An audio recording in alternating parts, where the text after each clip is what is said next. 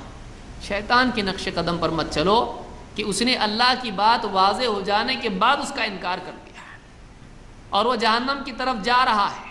اس کا ہر قدم اس کو جہنم کی طرف لے جا رہا ہے. تم اس کے پیچھے جاؤ گے، وہ تو برباد ہونے والا ہے، تم بھی برباد ہوگے.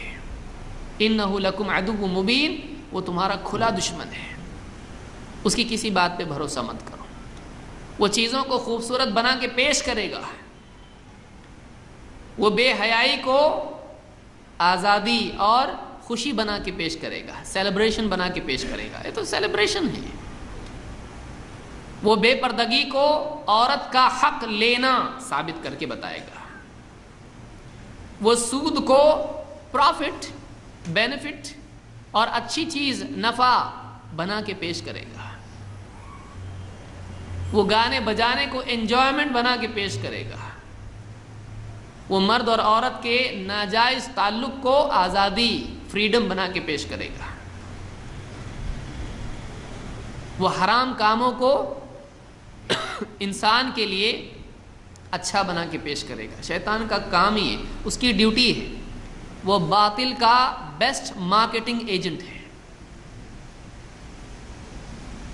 اس کو معلوم ہے کیسا اپنا پروڈکٹ بیچنا ہے اور وہ بیچتا ہے. انسان کو، انسان کی جنت خرید کے اس کو بیچتا ہے. جنت کا حق اس سے چھین کے اس کو جہنمی بناتا ہے. اللہ ہم سب کی حفاظت فرمائے. اس لیے ایک آدمی کو چاہیے کہ وہ اللہ کے دین پر پوری طرح آئے. اللہ کا کوئی حکم اس سے نہیں ٹوٹے. اس لیے کہ اللہ کا حکم توڑنا اللہ کو ناراض کرتا ہے، اور جس سے اللہ ناراض ہو جائے اس آدمی کے لیے دنیا اور آخرت میں نقصان ہے. اللہ کی ناراضگی والا عمل کرنا اسی کو گناہ کہتے ہیں. اس کو عربی زبان میں بہت سارے الفاظ ہیں. معصیت ہے، اثم ہے، عدوان ہے، عصیان ہے، اور بہت سارے الفاظ قرآن کریم میں آئے ہیں. سو ہے، یا اس طرح سے اور بہت سارے الفاظ ہیں جو قرآن کریم میں الگ الگ انداز میں، الگ الگ میننگ کے شیڈ میں اللہ نے اس کو بیان کیا ہے. اور اللہ نے حکم دیا ہے کہ تم اللہ کی نافرمانی مت کرو. اللہ کی نافرمانی مت کرو، اس لیے کہ اللہ کو راضی کرنے کا جو طریقہ ہے، راضی کرنے کا ذریعہ ہے، وہ اللہ کی ماننا ہے. اللہ کا حکم مانو، اللہ راضی ہوتا ہے. اور اللہ کا حکم توڑ کے بندہ اللہ کو ناراض کرتا ہے. اللہ کو راضی کرنے کا اس سے اچھا کوئی ذریعہ نہیں کہ ایک آدمی اللہ کا حکم معلوم کرے اور اس پر عمل کرے. لیکن اللہ کی فرما برداری میں بندہ آزاد نہیں ہے کہ مجھ کو یہ حکم پسند ہے میں یہ کروں گا، اور یہ حکم پسند نہیں یہ نہیں کروں گا. انسان آزاد نہیں ہے. یا تو اللہ کا پورا بندہ بننا پڑے گا، نہیں تو نہیں. اللہ کا بندہ بننا ہے، پورا بنو. یہی بات اللہ نے یہاں کہی ہے. ادخلوا فی السلم کافہ. ادھورے مسلمان مت بنو، ادھورے مسلمان مت بنو، پورے پورے مسلمان بنو. بننا ہے تو پورے مسلمان بنو، ادھورے نہیں. یہ ہمارے سامنے چوائسز ہیں کہ ہم کو کس کا بندہ بننا. آدھا اللہ کا بندہ، آدھا شیطان کا، آدھا نفس کا. یہ بندہ ہے، یہ کئیوں کا غلام ہے. ایک کا غلام بن، سب سے بڑے بادشاہ کا غلام بن، تیری عزت بڑھے گی. گھٹیا کا غلام بن، تیری عزت بھی گھٹے گی. شیطان ذلیل ہے، نفس گھٹیا ہے، انسان کو برائی کی تلقین کرتا ہے. اعلیٰ ترین سبح اسم ربک الاعلیٰ سبحان ربی العظیم، سب سے اونچا اللہ ہے. سب سے اونچے کا بندہ بھی اونچا ہوتا ہے. ایک آدمی کسی کا چپراسی ہو اور وہ خود لو لیول کا آدمی ہو جس کا چپراسی ہے، اس کی کوئی اتنی عزت نہیں ہوگی. لیکن اگر گورنر کا ہے یا اگر کوئی بڑا پریزیڈنٹ ہے، پرائم منسٹر ہے، اس کا چپراسی بھی فخر محسوس کرتا ہے دنیا میں کہ میں کس کا ہوں چپراسی، میں اس کا ہوں. تو بڑے کا چپراسی بھی فخر محسوس کرتا ہے. اللہ رب العالمین ہے، وہ بادشاہوں کا بادشاہ ہے، اس کے آگے بادشاہ بھی ہیچ ہیں، بے قیمت ہیں، کیونکہ ان کی بادشاہی بھی اسی کے دینے سے ہے. اس کے آگے کوئی بڑا نہیں ہے، سب سے بڑا وہی ہے. ساری بڑائیاں ختم ہو جاتی ہیں اس کے سامنے.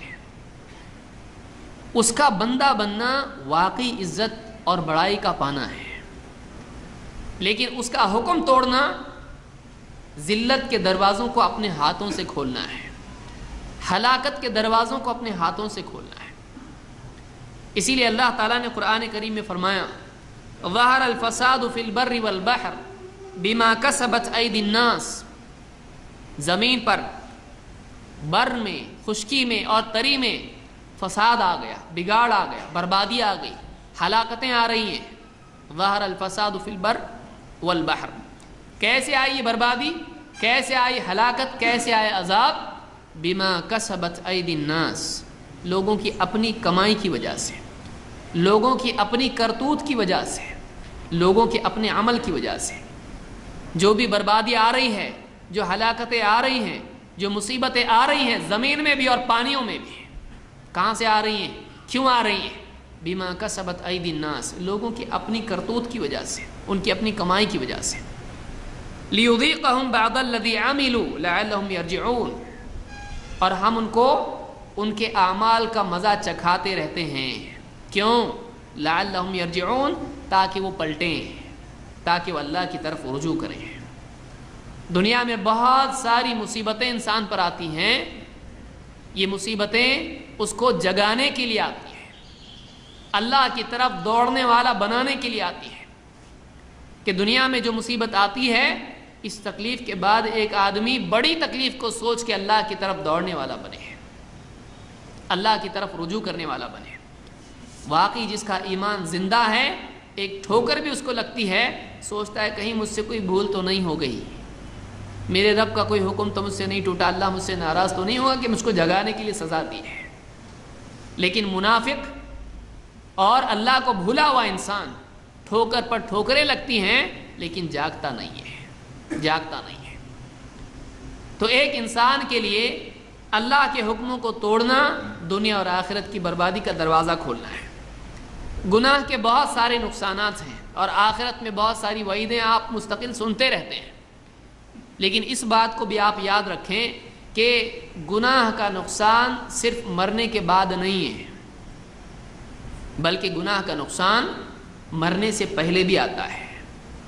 بہت سارے لوگ ہوتے ہیں مرنے کے بعد دیکھیں گے اور موت جب آئے گی توبہ کر لیں گے.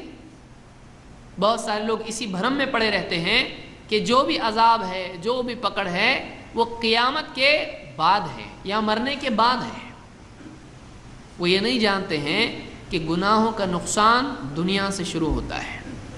گناہ کا نقصان دنیا سے شروع ہوتا ہے، اور ایک گناہ دوسرے گناہ کا راستہ ہموار کرتا ہے، اور گناہوں کی کثرت انسان کے لیے کفر کا راستہ ہموار کرتی ہے.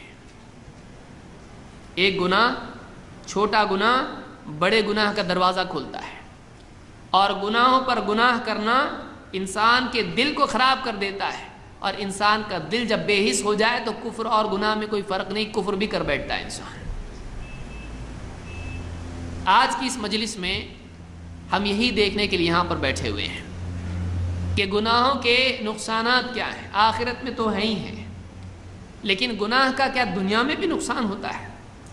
اور کیا نقصانات ہیں روحانی اعتبار سے، مادی اعتبار سے، سماجی اعتبار سے؟ کیا نقصانات ہیں؟ کون کون سے گناہ، کیا کیا نقصان اس کے ہوتے ہیں؟ ایک لمبی لسٹ ہے، علماء نے مستقل اس پر کتابیں لکھی ہیں. الذہبی کی، امام الذہبی کی کتاب الکبائر مشہور کتاب ہے کہ کبیرہ گناہ کون کون سے ہیں جن پر اللہ کی طرف سے عذاب آتا ہے اور جن پر دنیا اور آخرت میں اللہ کی پکڑ ہے. کوئی آدمی چاہے تو مستقل پڑھ سکتا ہے، ہمارے پاس اتنا وقت نہیں، اس لیے میں نے کچھ چیزیں اس میں سے منتخب کی ہیں. آج کے اس درس میں یہی ہمارے لیے ایک ریمائنڈر ہے، جگانے والی چیز ہے کہ گناہ کا نقصان صرف آخرت میں نہیں دنیا میں بھی ہوگا، اور ہر اعتبار سے ہوتا ہے۔ الگ الگ گناہوں کے الگ الگ نقصانات ہوتے ہیں۔ پھر اس کے بعد ہم دیکھیں گے کہ گناہوں کے سلسلے میں لوگ بعض غلطیوں میں مبتلا ہیں، وہ کیا غلطیاں ہیں۔ تو یہ بہت بڑا موضوع ہے، میں کوشش کروں گا کہ ویسے ہی وقت ہمارا کافی ہو چکا ہے، کم وقت میں اپنی بات کو بیان کروں۔ گناہوں کے نقصانات کیا ہیں؟ سب سے پہلا نقصان یہ ہے کہ گناہوں میں لت پت رہنے والا آدمی، گناہوں کے لیے معروف آدمی اسلامی عدالت میں اعتبار کے لائق نہیں ہے، اس کی گواہی معتبر نہیں۔ کوئی آگے بولے نہیں ایسا نہیں، میں نے دیکھا ایسا تھا، وہ آدمی متقی نہیں ہے، پرہیزگار نہیں ہے، دیندار نہیں ہے، وہ گناہوں میں ملوث رہتا ہے، اس کی اعتبار کے لائق نہیں اس کی گواہی۔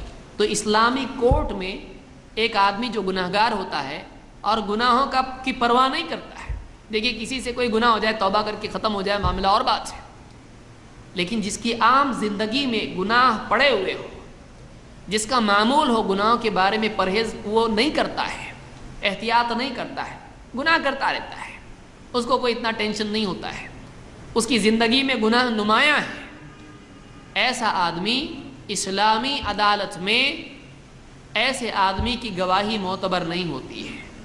اسلامی عدالت تو بہت دور کی بات ہے، چاند کی گواہی بھی اس کی معتبر نہیں ہوتی ہے۔ بتائیے، ایسا آدمی مسلمان کے معاشرے میں، اسلامی معاشرے میں اپنا اعتبار کھو دیتا ہے۔ اسی لیے اللہ تعالیٰ نے قرآن کریم میں فرمایا، یا ایھا الذین آمنوا ان جاءکم فاسق بنبأ فتبینوا، اے ایمان والو تمہارے پاس کوئی فاسق جو اللہ کے حکموں کو توڑتا رہتا ہے، جو اللہ کی حدوں سے باہر نکلتا رہتا ہے، جو حرام میں پرہیز نہیں کرتا ہے، ان جاءکم فاسق بنبأ، اگر کوئی فاسق تمہارے پاس کوئی خبر لے کر آئے اس کی تحقیق کرو، یعنی اس کی خبر کو فوراً قبول مت کرو، چیک کرو، ویریفائی کرنے کے بعد صحیح نکلتی ہے تو لو، ورنہ مت کرو اس کو۔ ایک آدمی گناہوں کی وجہ سے اس کا اعتبار ہی نہیں، کیا بے عزتی سے زیادہ آدمی کی نہیں ہے؟ اس سے زیادہ کیا بے عزتی ہوگی کہ اگر وہ کچھ کہے جج کے سامنے مسلمان معاشرے میں، اس کی بات اعتبار کے لائق نہیں ہے۔ بھائی ہم کو چیک کرنا پڑے گا، کیوں؟ کیونکہ تمہاری بات اعتبار کے لائق نہیں ہے۔ گناہ گار آدمی کا اسلامی عدالت میں اعتبار نہیں ہوتا ہے۔ یہ پہلا نقصان ہے، جو آدمی اعتبار کے لائق نہیں، سے زیادہ ذلت کی چیز کیا ہے؟ اس کی نیوز قابل اعتبار نہیں ہے۔ نمبر 2، گناہ کا اثر قیامت میں ہوگا، آخرت میں ہوگا، الگ ہے۔ گناہ کا سب سے زیادہ اور پہلا نقصان انسان کے اپنے دل کو ہوتا ہے۔ یہاں آپ نے گناہ کیا، یہاں آپ کے دل کو اس سے نقصان ہوتا ہے۔ ایک گناہ جب آدمی کرتا ہے تو اس کے دل پر دھبا لگ جاتا ہے، کالا دھبا لگتا ہے۔ دوسرا گناہ کرتا ہے، دوسرا دھبا لگتا ہے۔ گناہ کرتا کرتا کرتا چلا جائے، دل پورا کالا ہو جاتا ہے۔ اللہ کے نبی صلی اللہ علیہ وسلم فرماتے ہیں، ان المؤمن اذا اذنب كانت نقطة سوداء في قلبه، ایمان والا مومن جب گناہ کرتا ہے تو اس کے دل پر ایک کالا دھبا لگ جاتا ہے۔ فَإِن تَابَ وَنَزَعَ وَاسْتَغْفَرَ سُقِلَ قَلْبُهُ، اگر وہ توبہ کرے، اللہ سے مغفرت مانگے، اس گناہ کو چھوڑ دے، 3 کام کرے، اگر آئندہ نہیں کروں گا کا پکا ارادہ کرے، توبہ کرے، چھوڑ دے، رجوع کرے گناہ سے، اور اس گناہ کو ترک کر دے اور اللہ سے مغفرت چاہے، اس کا دل پھر سے صاف ہو جاتا ہے، پھر سے صاف ہو جاتا ہے۔ سُقِلَ قَلْبُهُ فَإِن زَادَتْ زَادَ فَإِن زَادَ زَادَتْ، لیکن اگر توبہ نہ کرے اور ایک کے بعد دوسرا گناہ کرے، فَإِن زَادَ زَادَتْ، اگر پھر گناہ کرے، وہ کالا دھبا اور بڑھتا چلا جاتا ہے، کالا دھبا اور بڑھتا چلا جاتا ہے۔ اور آپ نے فرمایا کہ فَذَلِكَ الرَّانُ الَّذِي ذَكَرَهُ اللَّهُ فِي كِتَابِهِ، یہی وہ زنگ ہے جس کو اللہ نے اپنی کتاب میں ذکر کیا ہے۔ اللہ نے فرمایا كَلَّا بَلْ رَانَ عَلَى قُلُوبِهِمْ مَا كَانُوا يَكْسِبُونَ، نہیں بلکہ ان کے دلوں پر زنگ لگ گیا ان کی کرتوت کی وجہ سے، ان کے اعمال کی، ان کی بدعملی کی وجہ سے ان کے دلوں پر زنگ لگ گیا۔ آپ بتائیے، آپ کے کسی چیز ہے، مشین ہے یا کوئی لوہے کی چیز ہے، اس پر اگر دھول جم جائے، آپ کپڑا پوچھ دیں، صاف ہو جاتی ہے، لیکن اگر آپ صفائی نہ کریں اور دھیرے دھیرے وہ چیز زنگ آلود ہو جائے، زنگ لگ جائے اگر لوہے کے اوپر، آپ اس کو گھسیں گے تو بھی وہ نکلتا ہے نہیں، بہت مشکل ہوتا ہے اس کا نکالنا۔ ایک آدمی، اسی لیے اللہ نے فرمایا یہاں پر کہ کلا بل ران علی قلوبہم ما کانوا یکسبون، بلکہ ان کے دلوں پر زنگ لگ گیا ان کے اعمال کی وجہ سے۔ اور ایک روایت میں حتی یعلو قلبہ، یہاں تک حتی تعلو قلبہ، کہ وہ جو کالا دھبا ہے اس کے دل پر پورا چھا جاتا ہے، پھر اس کے بعد ہدایت اس کو نہیں ملتی۔ اس لیے کہ یہ جو آیت ہے یہ کفار کے بارے میں ہے، ان کے دلوں پر ان کے اعمال کی وجہ سے، برے عمل کی وجہ سے دھبا لگ گیا ہے۔ اور آگے کی آیت کیا ہے؟ آگے کی آیت کیا ہے؟ کلا انہم عن ربہم یومئذ لمحجوبون، قیامت کے دن یہ اپنے رب سے حجاب میں ہوں گے، قیامت کے دن یہ لوگ اپنے رب سے پردے میں ہوں گے، رب کا دیدار ان کو نہیں ملے گا۔ دنیا میں ایمان والا جب گناہ کرتا ہے دل پر زنگ لگ جاتا ہے، اگر توبہ کرے تو صاف، نہیں، بڑھتے بڑھتے بڑھتے پورے دل پر چھا جاتا ہے، پھر اس کے بعد دل میں ہدایت داخل نہیں ہوتی ہے۔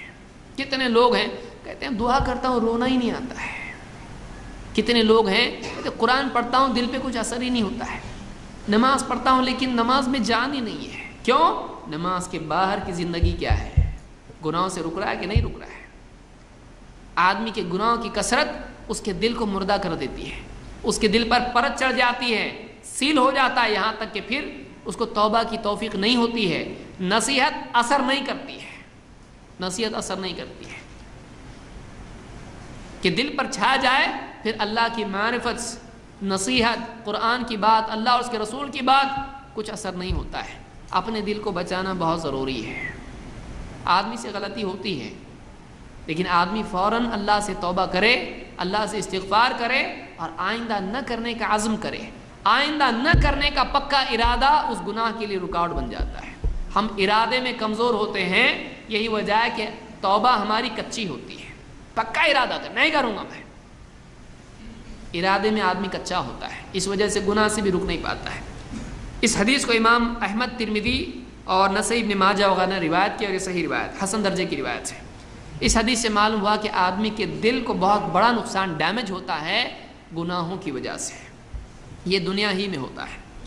نمبر 3، گناہوں کی وجہ سے علم کی برکت چھین لی جاتی ہے، آدمی کو علم کا فائدہ نہیں ہوتا ہے۔ امام شافعی بہت بڑے امام گزرے ہیں، آپ سب جانتے ہیں۔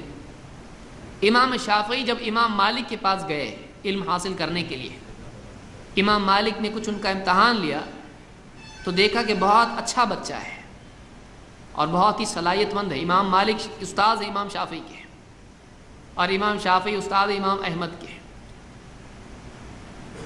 امام مالک نے دیکھا بہت ہی صلاحیت مند شاگرد ہے، ان سے کہا ان اللہ عز وجل قد القى على قلبك نورا فلا تطفئه بالمعصیہ، اللہ نے تیرے دل میں ایک نور ڈالا ہے، ایک بہت اونچی صلاحیت تجھ کو دی ہے، علم تجھ کو دیا اللہ نے، بہت عمدہ فہم تجھ کو دیا ہے، اللہ نے تیرے دل میں ایک نور ڈالا ہے، گناہوں سے اپنے اس نور کو برباد مت کرنا۔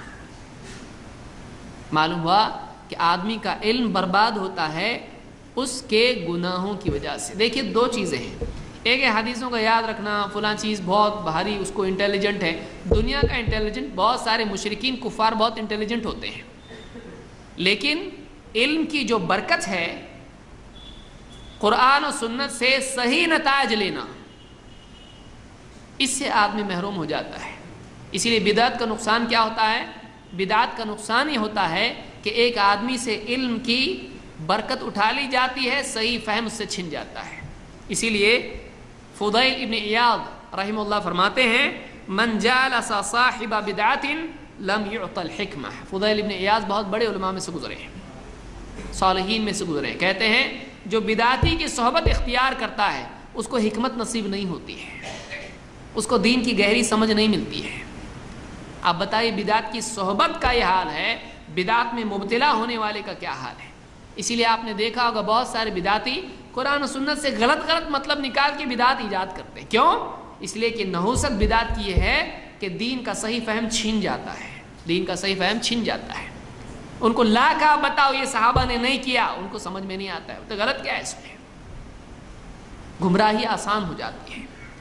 امام شافعی کہتے ہیں شکوت الی وکیع سوء حفظی، میں نے امام وکیع سے اپنے حافظے کی خرابی کی شکایت کی، فارشدنی الی ترک المعاصی، انہوں نے مجھ کو رائے دی، نصیحت کی گناہوں کے چھوڑنے کی۔ میں نے کہا میرا یادداشت مجھ کو اچھی چاہیے، یادداشت میں کمزوری، انہوں نے کہا گناہوں کو چھوڑ تیری یادداشت صحیح ہوگی۔ فارشدنی الی ترک المعاصی واخبرنی بان العلم نور، اور مجھ سے کہا کہ دیکھ علم نور ہے، علم ایک نور ہے، ونور اللہ لا یہدی لعاصی، اور اللہ کا نور بطور ہدیہ گناہگار کو نہیں دیا جاتا ہے۔ دین کا صحیح فہم، گہری سمجھ گناہوں کے ترک کرنے سے ملتی ہے۔ صحابہ کیا تھا ان کی زندگی میں؟ معلوم پڑا یہ حکم ہے کرنا ہے، معلوم پڑا منع ہے چھوڑنا ہے۔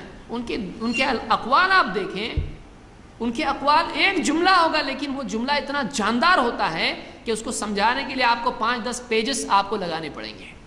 ایسی گہری بات کہاں سے آتی ہے؟ اس کو حکمت کہتے ہیں کہ ایک انسان کے دل میں گہری سوچ جب ہو تو وہ سوچ کو مختصر الفاظ میں وہ بیان کر سکتا ہے۔ صحابہ کے پاس یہ صفت تھی، اللہ کے نبی صلی اللہ علیہ وسلم کے پاس کمال درجے میں یہ صفت تھی۔ کیوں؟ اس لیے کہ دل کے سوچنے کی صلاحیت بہت عمدہ ہے، قوت کلام اس کے پاس ہے۔ تو یہاں پر تیسرا نقصان یہ گناہوں کا ہوتا ہے کہ آدمی سے علم کی برکت چھن جاتی ہے، اور چاہے وہ قرآن پڑھے حدیث پڑھے اس کو صحیح طور سے سمجھ میں نہیں آتا ہے، گہری سمجھ اس کو نہیں مل پاتی۔ یہ تیسرا نقصان ہے۔ نمبر 4، گناہوں کی وجہ سے آدمی بزدل ہو جاتا ہے۔ گناہ آدمی کی ہمت کو توڑ دیتے ہیں، لیکن آدمی اگر تقوی والا ہو اس کے اندر ہمت ہوتی ہے۔ دیکھیے ڈر ایک اور چیز ہے، لیکن آپ نے دیکھا کہ بہت سارے لوگ جو ہیں وحشت ان کے دلوں میں ہوتی ہے، گھبراہٹ ایک ہوتی ہے، ایک ٹینشن ہوتا ہے، ایک بے سکونی ان کو ہوتی ہے۔ یہ جو چیز ہے یہ گناہوں کا نتیجہ ہوتا ہے۔ بس کچھ سمجھ میں نہیں آ رہا، گھبراہٹ ایک ہے، شرح صدر نہیں ہوتا ہے، ڈر ایک ہوتا ہے۔ بہت سارے لوگ اندھیرے میں جانے کو بھی ڈرتے ہیں، لیکن واقعی آدمی اگر متقی ہو، پرہیزگار ہو اور اس کو معلوم ہے اللہ ساتھ ہے، اس کے اندر ایک ہمت ہوتی ہے۔ لیکن گناہ کی وجہ سے کیا ڈرتا ہے آدمی کہ ایک تو اللہ کا ہوں نہیں میں پوری طرح سے، اور اگر جن آ گئے سامنے تو اللہ بھی مدد نہیں کرے گا، ڈر رہتا اس کو۔ لیکن اگر آدمی واقعی اللہ کا ہو جائے پوری طرح سے، اس کو تو اللہ اپنے ساتھ ہے نا، کچھ نہیں ہوتا ہے، تو ایک ہمت آدمی کی تقوی سے بنتی ہے، اور ہمت ٹوٹتی ہے گناہوں کی وجہ سے۔ اس لیے منافقین کے بارے میں اللہ تعالیٰ نے بات کہی کہ وہ بزدل لوگ ہوتے تھے، گھبرائے سہمے۔ اللہ فرماتا ہے وَإِذَا رَأَيْتَهُمْ تُعْجِبْكَ أَجْسَامُهُمْ، اگر ان منافقین کو تو دیکھے گا تو ان کی صحت کو اور ان کی زینت کو دیکھ کے تجھ کو تعجب ہوگا، کیسے ایک دم اپ ٹو ڈیٹ اور کیسے ہیلدی، ایک دم موٹے تازے اچھے، ان کو دیکھ کے تو تعجب کرے گا۔ موٹا ہونا، صحت مند ہونا، خوبصورت ہونا کوئی عیب نہیں ہے۔ کوئی آدمی بولے گا کوئی صحت مند ہے تو اس کا مطلب بری بات سے، صحت مند ہونا اچھی چیز ہے۔ وَإِذَا رَأَيْتَهُمْ، یہ منافقین کی بات چل رہی ہے کہ ایک آدمی ظاہری صحت ہو لیکن دینی صحت اس کے پاس نہیں ہے، ایمان کی صحت نہیں ہے، تقوی کی صحت نہیں، تو ایسی صحت کیا کام کی۔ وَإِذَا رَأَيْتَهُمْ تُعْجِبُكَ أَجْسَامُهُمْ، اگر تم ان کو دیکھے گا تو ان کی صحت مندی، جسمانی اعتبار سے خوبصورتی پر تعجب کرے گا، عش کرے گا، کیا خوبصورت، کیا صحت مند، کیسے لوگ ایک دم اپ ٹو ڈیٹ، ہینڈسم۔ وَإِن يَقُولُوا تَسْمَعْ لِقَوْلِهِمْ، اور بات کرے گا تو اس کی بات کو سنے گا، کیا بات کرتا ہے ترتیب سے، كَأَنَّهُمْ خُشُبٌ مُسَنَّدَةٌ، ایسی بات کہ گویا ترتیب سے رکھی ہوئی لکڑیوں کو بڑی ترتیب سے رکھا ہوا، پلیٹس ایک کے اوپر ایک رکھی ہوئی لکڑی کی ہے۔ یحسب، لیکن ان کا حال کیا اندر سے، یحسبون کل صیحۃ علیہم، لیکن وہ ایسے گھبرائے رہتے ہیں کہ ان کو ہر چنگھاڑ، ہر بجلی انہی پر کڑکتی ہوئی محسوس ہوتی ہے۔ منافقین کے بارے میں نے کہا کہ کچھ بھی مصیبت آئی تو ان کو لگتا ہے ہمارے اوپر ہی آئے گی، عذاب آئے گا تو ہم پہ ہی آئے گا، اللہ کی طرف سے کوئی پول کھولی جائے گی تو ہماری کھل جائے گی۔ ڈرتے تھے، ہمیشہ گھبرائے رہتے کہ کوئی آیت تو نہیں آتی ہمارے بارے میں، ہمیشہ ڈرے سے رہتے تھے۔ یحسبون کل صیحۃ علیہم، اور اگر جنگ کا معاملہ ہوتا، کچھ مسلمانوں کی مشرکین کی جنگ کا کوئی معاملہ چھیڑنے والا ہوتا تو ان کو ڈر پہلے سے آ جاتا کہ اب اپنے کو بھی جانا پڑے گا اس کے اندر. گھبرائے گھبرائے رہتے تھے، ڈرے ڈرے رہتے تھے. ہمت نہیں ہوتی ہے گناہوں کی وجہ سے. جب دل برباد ہو جاتا ہے، جب دینداری خراب ہو جاتی ہے، آدمی کی ہمت ٹوٹ جاتی، ہمت والا نہیں رہتا ہوا. ہم العدو، اللہ نے فرمایا یہی دشمن ہیں. فاحذرہم قاتلہم اللہ انا یؤفکون، اللہ نے فرمایا یہی دشمن ہیں، اصل دشمن مسلمانوں کے یہی لوگ ہیں. فاحذرہم، ان سے بچ کے رہو. قاتلہم اللہ، اللہ ان کو غارت کرے، اللہ ان کو قتل کرے. کیسے ہیں؟ انا یؤفکون، کہاں سے یہ جھوٹ میں مبتلا ہوتے ہیں، کہاں سے پھیر دیے جاتے ہیں، کیوں یہ ایمان نہیں لاتے ہیں، کیوں یہ دین اختیار نہیں کرتے ہیں.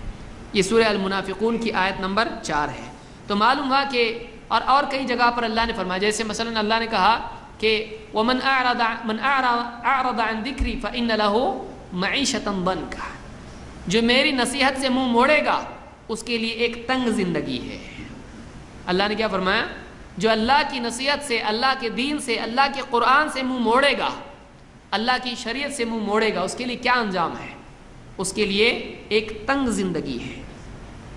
فَإِنَّ لَهُ مَعِيشَةً ضَنْكَ، لیکن جو اللہ کی یاد کو اپنے لیے اپنے سینے سے لگائے، اللہ کو زندگی میں بھولے نہیں، اس کا حال کیا ہے؟ الا بذکر اللہ تطمئن القلوب، خبردار اللہ کی یاد سے دلوں کو اطمینان ملتا ہے. اللہ کی یاد سے دلوں کو اطمینان ملتا ہے. دلوں کا اطمینان اللہ سے جڑے رہنے پر ہے. جب بندہ اللہ سے ٹوٹ جاتا ہے تو اس کے دل کا اطمینان چھن جاتا ہے، اس کی زندگی میں وحشت، گھبراہٹ، ٹینشن اور فکر، اس طرح سے پریشانیاں آ جاتی ہیں، تنگی آ جاتی ہے. بہت سارے لوگ ٹینشن ٹینشن ٹینشن، سب ہے دنیا کا دیا، سب ہے اس کے پاس. کیا ٹینشن ہے اس کو؟ اللہ سے جڑا ہوا نہیں ہے. یہ زندگی میں دین نہیں ہے، سب ہے لیکن دین نہیں ہے. اسی لیے مغربی ممالک کو آپ دیکھیں، وہاں سے آ رہے ہیں وہ یوگا کے لیے، لال کپڑے پہن رہے ہیں، کوئی دوسرے رنگ کے کپڑے پہن رہے ہیں، کود رہے ہیں، چلا رہے ہیں، چرس پی رہے ہیں. کیا اپنے آپ سے کیسا بھاگیں گے؟ اپنے آپ سے بھاگنے کے لیے شراب، جوا، زنا، نشہ، کیا کیا ہے، گانجا، چرس، چیخو چلاؤ، کچھ تو کرو، جنگلوں میں جاؤ، ادھر جاؤ ادھر جاؤ، دنیا کا سفر کرو. آدمی اپنے آپ سے نہیں بھاگ سکتا ہے. آدمی اپنے آپ سے نہیں بھاگ سکتا ہے. جو اللہ سے بھاگتا ہے سکون اس سے بھاگتا ہے. جو اللہ سے بھاگتا ہے سکون اس سے بھاگتا ہے. جو اللہ کی طرف بھاگتا ہے سکون اور کامیابی اس کی طرف بھاگتی ہے. یہ جس آدمی کی سمجھ میں آ گیا، اس کے پاس دنیا کا کچھ نہیں بھی ہے تو اس کو ٹینشن. صحابہ کے پاس کیا تھا بتائیے؟ اللہ کے نبی صلی اللہ علیہ وسلم کے پاس کیا تھا؟ گھر میں گئے ہیں تم رضی اللہ عنہ، دیکھا چمڑا لٹکا ہوا ہے، اناج ایک کونے میں مٹھی بھر پڑا ہوا ہے، اور نبی صلی اللہ علیہ وسلم اٹھ کے بیٹھے ہیں، آپ کے بدن پر کپڑا نہیں ہے اور بوریے کی وجہ سے آپ کے جسم پر نشان بنا ہوا ہے. کیا ہے؟ لیکن دنیا کی حکومت قدموں میں تھی آپ کے. حضرت عمر کا کیا حال تھا؟ اللہ کے نبی صلی اللہ علیہ وسلم کا کیا حال تھا؟ دیکھا آ کے ابو سفیان نے دیکھا صحابہ کو وضو کے قطرے زمین پہ گرنے نہیں دیتے، اور جا کے کہا میں نے بادشاہوں کی بادشاہتیں دیکھی ہیں، ایسا بادشاہ نہیں دیکھا میں نے کہ جس کے لیے لوگ جس کے وضو کے قطرے زمین پہ گرنے نہیں دیتے ہیں. حضرت عمر کا کیا حال تھا؟ بیت المقدس فتح کرنے کے لیے جا رہے ہیں، بدن پہ کپڑے کیسے پیبند لگے ہوئے ہیں، سواری کیسی مریل سواری، لیکن فتح کیے کہاں تک، جہاں تک ان کا نام گیا وہاں تک ڈر گیا ان کا، لوگ ان سے کانپتے تھے. ایسا رعب، ایسی حکومت. آج کیا حال ہے مسلمانوں کا؟ ذلت کے سوا اور کچھ نہیں ہے. کیوں؟ اس لیے کہ دین کہاں ہے. اللہ کے دین کو چھوڑ کے آدمی عزت پا سکتا ہے؟ نہیں پا سکتا ہے. سہمے گھبرائے ڈرے کیا حال ہے؟ معلوم نہیں کل کون سی قوم مسلمانوں کو چبا جائے. اور وہ وقت آپ صلی اللہ علیہ وسلم نے بتایا تھا کہ ایک وقت آئے گا، لوگ دسترخوان پر جیسے لوگ بیٹھتے ہیں کھانوں کو لے کر، ویسے مسلمانوں کے بارے میں لوگ جمع ہوں گے. آج مسلمانوں کا حال یہ ہے. کیوں ہے ایسا؟ ہم نے دین کی کیا قدر کی جو اللہ ہماری قدر کرے؟ ہم نے اللہ کے حکموں کا کیا لحاظ کیا جو اللہ ہمارا لحاظ کرے؟ ہم نے پس پشت ڈال دیا، دین کو بھلا دیا، اللہ بھی ہم کو بھلا دے گا. اللہ ہم سب کی حفاظت فرمائے. عمر رضی اللہ ممبر پر کھڑے ہیں، صحابی کہتے ہیں میں نے گنے گنے گنے 13 پیوند ان کے لباس میں لگے ہوئے، 13 پیوند۔ ایک صحابی کہتے ہیں مجھ کو دعوت دی حضرت عمر رضی اللہ تعالیٰ نے، ان کے ساتھ کھایا، میرے اوپر دعوت بڑی بھاری پڑی ہے، کیوں؟ کھا رہا ہوں نگلنے نہیں آ رہا، اتنی سوکھی روٹی۔ کیا زندگی ہے! یہ ایسے بادشاہ ہمارے تھے۔ آج مسلمان سب اللہ نے دیا ہے، کھاتا پیتا ہے، ڈکار لیتا ہے، اللہ کا حکم توڑتا ہے اور آخر میں بولتا ہے اللہ نے کیا دیا، یہ نہیں دیا، وہ نہیں دیا، وہ نہیں دیا، اور دوسری قوموں کو دیکھتا ہے رشک اور لالچ کی نگاہ سے، اور اللہ نے جو دین دیا ہے اس کو نظر انداز کرتا ہے۔ اس سے زیادہ نعمت کیا چاہیے تجھ کو، جو جنت کی نعمتوں کا راستہ کھولنے والی نعمت ہے؟ اس سے زیادہ کیا چاہیے؟ دین کی ناقدری کرنے والا انسان اللہ کے ہاں اور دنیا میں اس کی کوئی قدر نہیں ہے، قدر اس کی جو اللہ کے دین کی قدر کرے۔ تو بے دینی کا نقصان ہے کہ انسان پر خوف، فکر، رنج و الم غالب آ جاتا ہے، اس کو سکون اس کا حرام ہو جاتا ہے۔ یہ نقصان ہے دنیا کا۔ نمبر 5، اللہ کی نعمتیں بعض اوقات گناہوں کی وجہ سے چھن جاتی ہیں، اور رزق کی برکت بعض گناہوں سے اٹھا لی جاتی ہے۔ اللہ تعالیٰ قرآن کریم میں فرماتا ہے ذَلِكَ بِأَنَّ اللَّهَ لَمْ يَكُ مُغَيِّرًا نِعْمَةً أَنْعَمَهَا عَلَىٰ قَوْمٍ حَتَّى يُغَيِّرُوا مَا بِأَنفُسِهِمْ۔ یہ سورہ الانفال کی آیت نمبر 53 ہے۔ اللہ تعالیٰ فرماتا ہے یہ اس لیے کہ اللہ تعالیٰ کسی قوم کی حالت کو نہیں بدلتا ہے جب تک کہ وہ اپنی حالت کو نہ بدل دے۔ یہ نیگیٹو الفاظ ہیں، یعنی جب وہ دینداری چھوڑ دیتی ہے اور اپنا حال دینداری کی بجائے بددینی والا بنا لیتی ہے تو اللہ تعالیٰ اس سے نعمتیں چھین لیتا ہے۔ اللہ کی نعمتیں چھن جاتی ہیں کب؟ جب آدمی بے دینی پر آتا ہے۔ تو بعض وقت اللہ تعالیٰ نعمتوں کو بھی چھین لیتا ہے، ضروری نہیں ہمیشہ چھینے، لیکن اللہ تعالیٰ بعض اوقات قوموں سے عزت کو چھین لیتا ہے، دبدبے کو چھین لیتا ہے، بعض اوقات قوموں سے رزق کو چھین لیتا ہے۔ بہت ساری چیزیں اللہ تعالیٰ بعض اوقات نعمتوں کو چھین لیتا ہے بندوں سے، کیوں؟ جب وہ اپنے حال کو بگاڑ لیں، جب وہ دینداری کو چھوڑیں اور بددینی پر آ جائے۔ آپ دیکھیں ایک دور تھا مسلمانوں کا کہ مسلمان سیاسی اعتبار سے غالب تھے، مسلمان کی حکومت تھی۔ ایک وقت تھا مسلمان ایجوکیشن اور سائنس کے اعتبار سے آگے تھے، ویسٹ نے مسلمانوں سے سائنس لیا، لیکن آج مسلمان کا کیا حال ہے کہ رپورٹ نکلتی ہے تو معلوم پڑتا ہے کہ سب سے زیادہ پچھڑی قوم مسلمان ہی ہے۔ سیاسی اعتبار سے دیکھا جائے تو سب سے زیادہ پچھڑنے والی قوم مسلمان ہے۔ وجہ کیا ہے؟ ہم اس کو نام دیتے ہیں، اس کو نام دیتے ہیں، ہم اپنے آپ کو کبھی نام دیتے ہیں؟ مسلمان ہونے کی وجہ سے اگر مسلمان کے ساتھ کچھ ہوا ہے تو تو واقعی مسلمان ہے کیا؟ تو واقعی مسلمان ہے؟ واقعی تو اللہ کا بندہ ہے؟ تو نے اللہ کا کیا لحاظ کیا؟ تو نے اللہ کے دین کا کیا لحاظ کیا جو اللہ تیرا لحاظ کرے؟ غیروں کی سازشیں اپنی جگہ ہیں، دوسروں کا ظلم اپنی جگہ ہے، یہ ہے، لیکن اللہ کی نصرت کے لیے تیرے پاس کیا ہے؟ تو نے ایسا کیا کیا جو اللہ تیری مدد کرے؟ ان تنصروا اللہ ینصرکم ویثبت اقدامکم، اگر تم اللہ کی مدد کرو گے اللہ تمہاری مدد کرے گا۔ اب بتائیے کہ اللہ کی مدد پانے کے لیے تو نے اللہ کی کیا مدد کی؟ اللہ کے دین کی کیا مدد کی؟ اللہ کا دین مٹ رہا ہے، زندگیوں سے دین نکل رہا ہے، تو نے کیا کیا اس کے لیے؟ تیرے گھر کا کیا حال ہے؟ تیری اپنی زندگی کا کیا حال ہے؟ تیرے بچوں کا کیا حال؟ تیری بیوی کا کیا حال ہے؟ نبی کے بارے میں دنیا میں لکھا جا رہا ہے یہ ٹیررسٹ ہے، نبی کے بارے میں کہا جا رہا ہے، قرآن کے بارے میں کہا جا رہا ہے کہ یہ دنیا میں بربادی لانے والی کتاب ہے، تو نے کبھی زبان کھولی اس کے بارے میں؟ تجھ کو کوئی گالی دے پلٹ کے دیکھتا ہے، رک کے لڑتا ہے اس سے، تجھ کو لڑنے کی ضرورت نہیں تھی یہاں پہ، کم سے کم بتاتا تو صحیح کہ تیرے نبی واقعی کیسے تھے، تجھ کو خود نہیں معلوم تو کیا بتائے گا؟ قرآن کے بارے میں اگر کوئی کہتا ہے کہ یہ قرآن ہم جلائیں گے، نعرے لگانے کو تو آتا ہے، تو خود پڑھتا ہے کیا قرآن کو؟ نعرے لگانے کے لیے تیار ہے، توڑ پھوڑ کے لیے تو تیار ہے، لیکن وہی قرآن جس کے بارے میں لوگ غلط بات کہہ رہے ہیں، تجھ سے پوچھا جائے ٹھیک ہے قرآن کے بارے میں وہ کہتے ہیں کہ غلط ہے، تو بتا قرآن میں کیا ہے؟ تو میں پڑھا ہی نہیں کبھی، خود اس کو نہیں معلوم ہے، یہ خود قرآن کو کہاں سینے سے لگائے ہوئے ہیں، اس کو خود سورہ فاتحہ کا مطلب نہیں معلوم ہے، اس کو قل هو اللہ احد کا مطلب نہیں معلوم ہے، اس کو انا اعطیناک الکوثر کا مطلب نہیں معلوم ہے، اس کو والعصر ان الانسان لفی خسر کا مطلب نہیں معلوم ہے. کیا معلوم ہے اس کو گانے یاد ہیں، اس کو گانے یاد ہیں، اس کو صورتیں کتنی یاد ہیں. جب قرآن کے ساتھ تیرا یہ حال ہے، جب اللہ کے فرمان کے ساتھ تیرا یہ حال ہے، نبی کی سنتوں کے ساتھ تیرا یہ حال ہے، تو اللہ کے ہاں کون سی صف میں کھڑے ہونے کے لائق ہے؟ پھر کہتا ہے اللہ کوئی مدد نہیں کر رہا، پھر کہتا ہے کہ اللہ کہاں ہے، مسلمان پس رہے ہیں. تو کیسا مسلمان ہے تو؟ ہم نے دین کا کیا حال کیا ہے؟ جو ہم دین کا حال کر رہے ہیں وہی ہمارا حال ہو رہا ہے.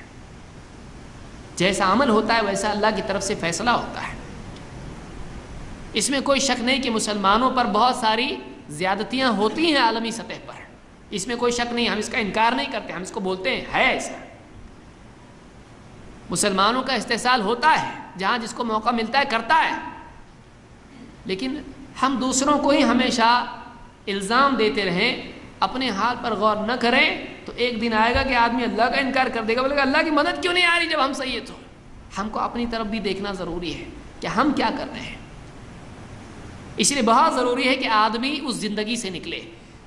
اللہ تعالیٰ فرماتا ہے اللہ تعالیٰ کسی قوم کی نعمت کو بدلتا نہیں ہے جب تک کہ وہ اپنے حال کو نہ بدل لے. اپنے حال کو بگاڑتی ہے تو قوموں میں اللہ کی نعمت چھن جاتی ہے، عزت، اقتدار اور بہت کچھ. اسی طرح سے اللہ کے نبی صلی اللہ علیہ وسلم فرماتے ہیں الیمین الکاذبہ منفقۃ للسلعہ ممحقۃ للکسب، اور ایک روایت میں للبرکہ، کہ جھوٹی قسمیں کھا کے مال بیچنا، اس سے تجارت تو چل جاتی ہے، مال تو بک جاتا ہے، لیکن کمائی گھٹ جاتی ہے، کمائی مٹ جاتی ہے اور برکت نکل جاتی ہے. کتنے مسلمان ہیں جھوٹ بول کے اپنی تجارت کر رہے ہیں کہ نہیں کر رہے ہیں؟ گناہ کی وجہ سے آدمی کے مال کی، تجارت کی برکت اڑ جاتی ہے، پھر کما رہا ہے لیکن کافی نہیں ہو رہا ہے، روتا ہوا ہے تو رو ہی رہا ہے. اس لیے آپ نے فرمایا کہ تجارت میں جب آدمی جھوٹی قسمیں کھا کے چیزیں بیچتا ہے تو اس کا نقصان ہی ہوتا ہے کہ اس کا مال تو بک جاتا ہے، لیکن اس مال سے جو برکت ہے وہ برکت چھن جاتی ہے.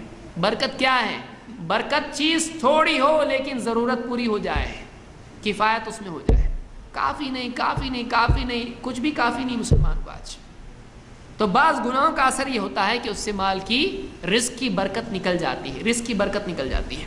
اس کو امام احمد ابن حبان وغیرہ نے روایت کیا ہے. آئیے آگے آئیے. نمبر 6، بعض گناہوں کی وجہ سے دنیا میں یہ نقصان ہوتا ہے کہ آدمی کی دعا ہی رد ہو جاتی ہے. اینڈ میں سب کچھ نہیں ہے تو آدمی کرے گا کہ اللہ کو ہی پکارے گا.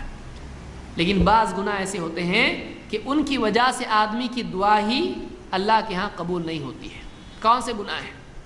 اللہ کے نبی صلی اللہ علیہ وسلم فرماتے ہیں والذی نفسی بیدہ، اس ذات کی قسم جس کے ہاتھ میں میری جان ہے، لتأمرن بالمعروف ولتنہون عن المنکر، تم کو چاہیے کہ تم بھلائی کی تاکید کرتے رہو، نیک کام دوسروں کو کرنے کے لیے کہتے رہو، برائیوں سے منع کرتے رہو، ایک دوسرے کو بھلائی کی تاکید کرو، برائی سے منع کرو.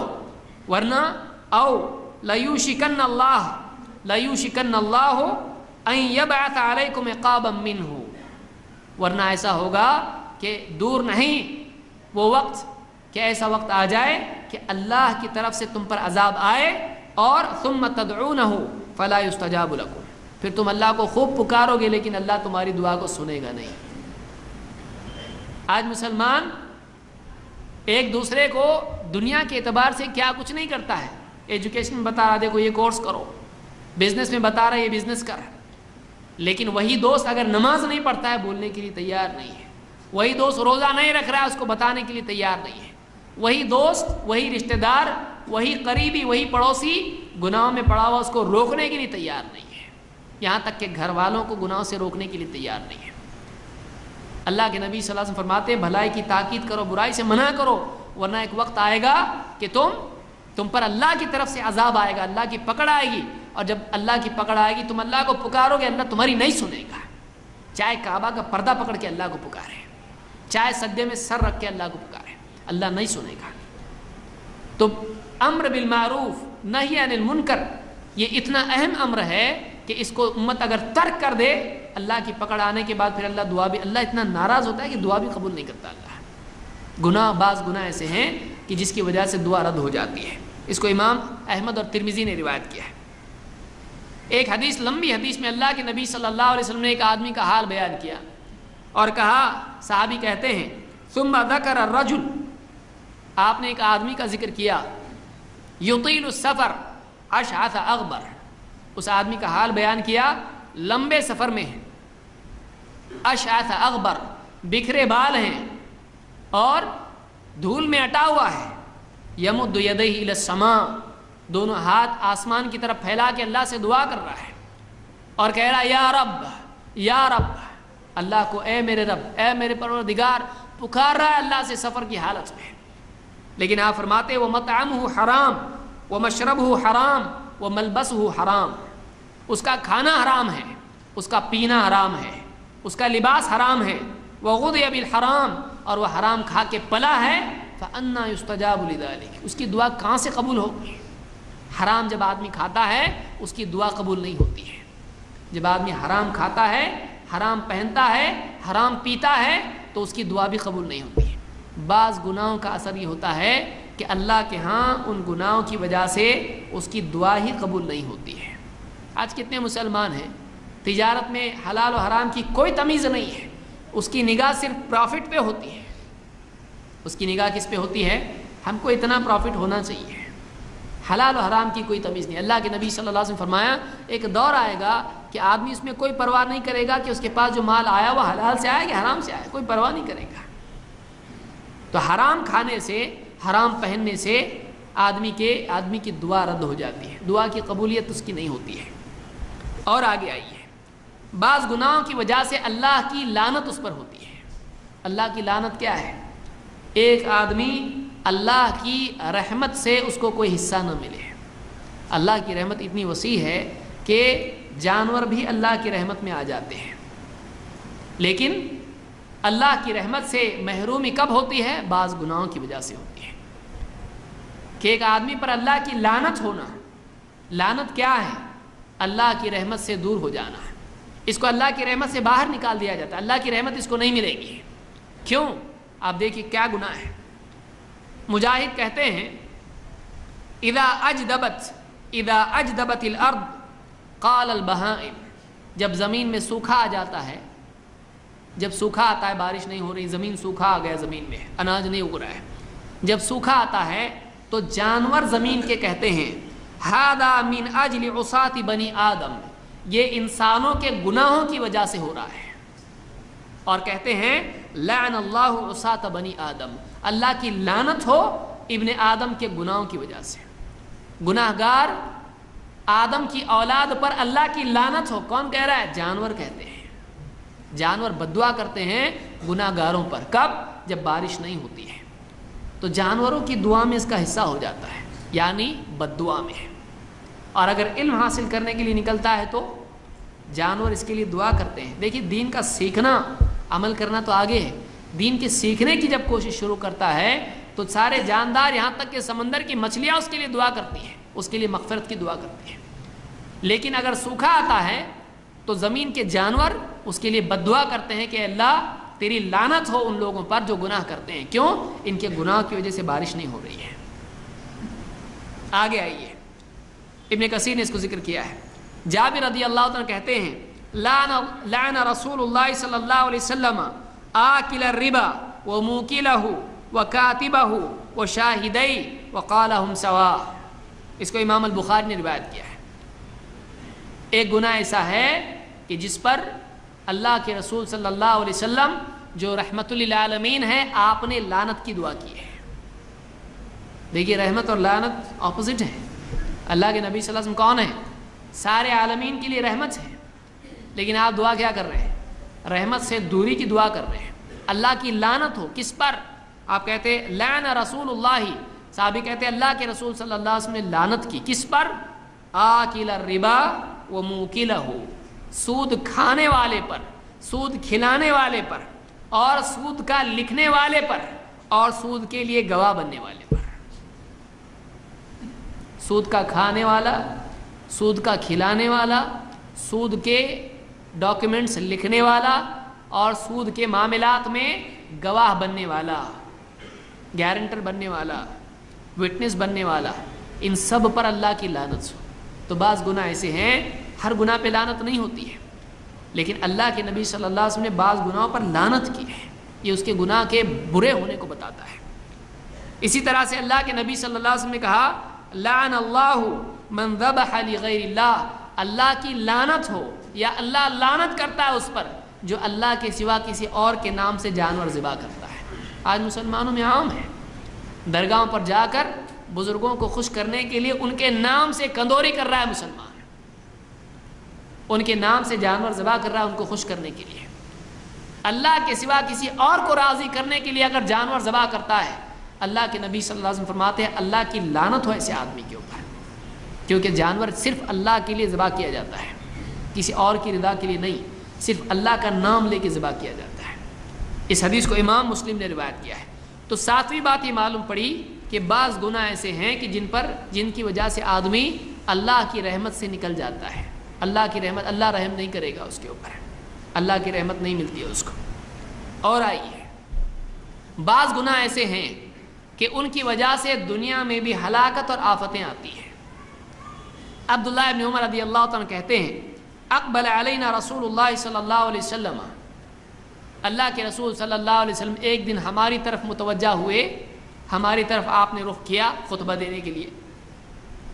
فقال یا معشر المہاجرین، اور کہا اے مہاجرو، اے ہجرت کرنے والو، خمس اذا ابتلیتم بہن واعوذ باللہ ان تدرکوہن، 5 چیزیں ایسی ہیں کہ جب تم ان میں مبتلا ہو جاؤ گے اور میں اللہ کی پناہ مانگتا ہوں کہ تم ان میں مبتلا ہو۔ کیا ہوگا 5 چیزوں سے؟ جب 5 چیزیں مسلمانوں میں آئیں گی تو کیا ہوگا، اس کو یاد رکھیے۔ اور یہ بہت ہی اہم حدیث ہے، خصوصاً اس دور کے اعتبار سے۔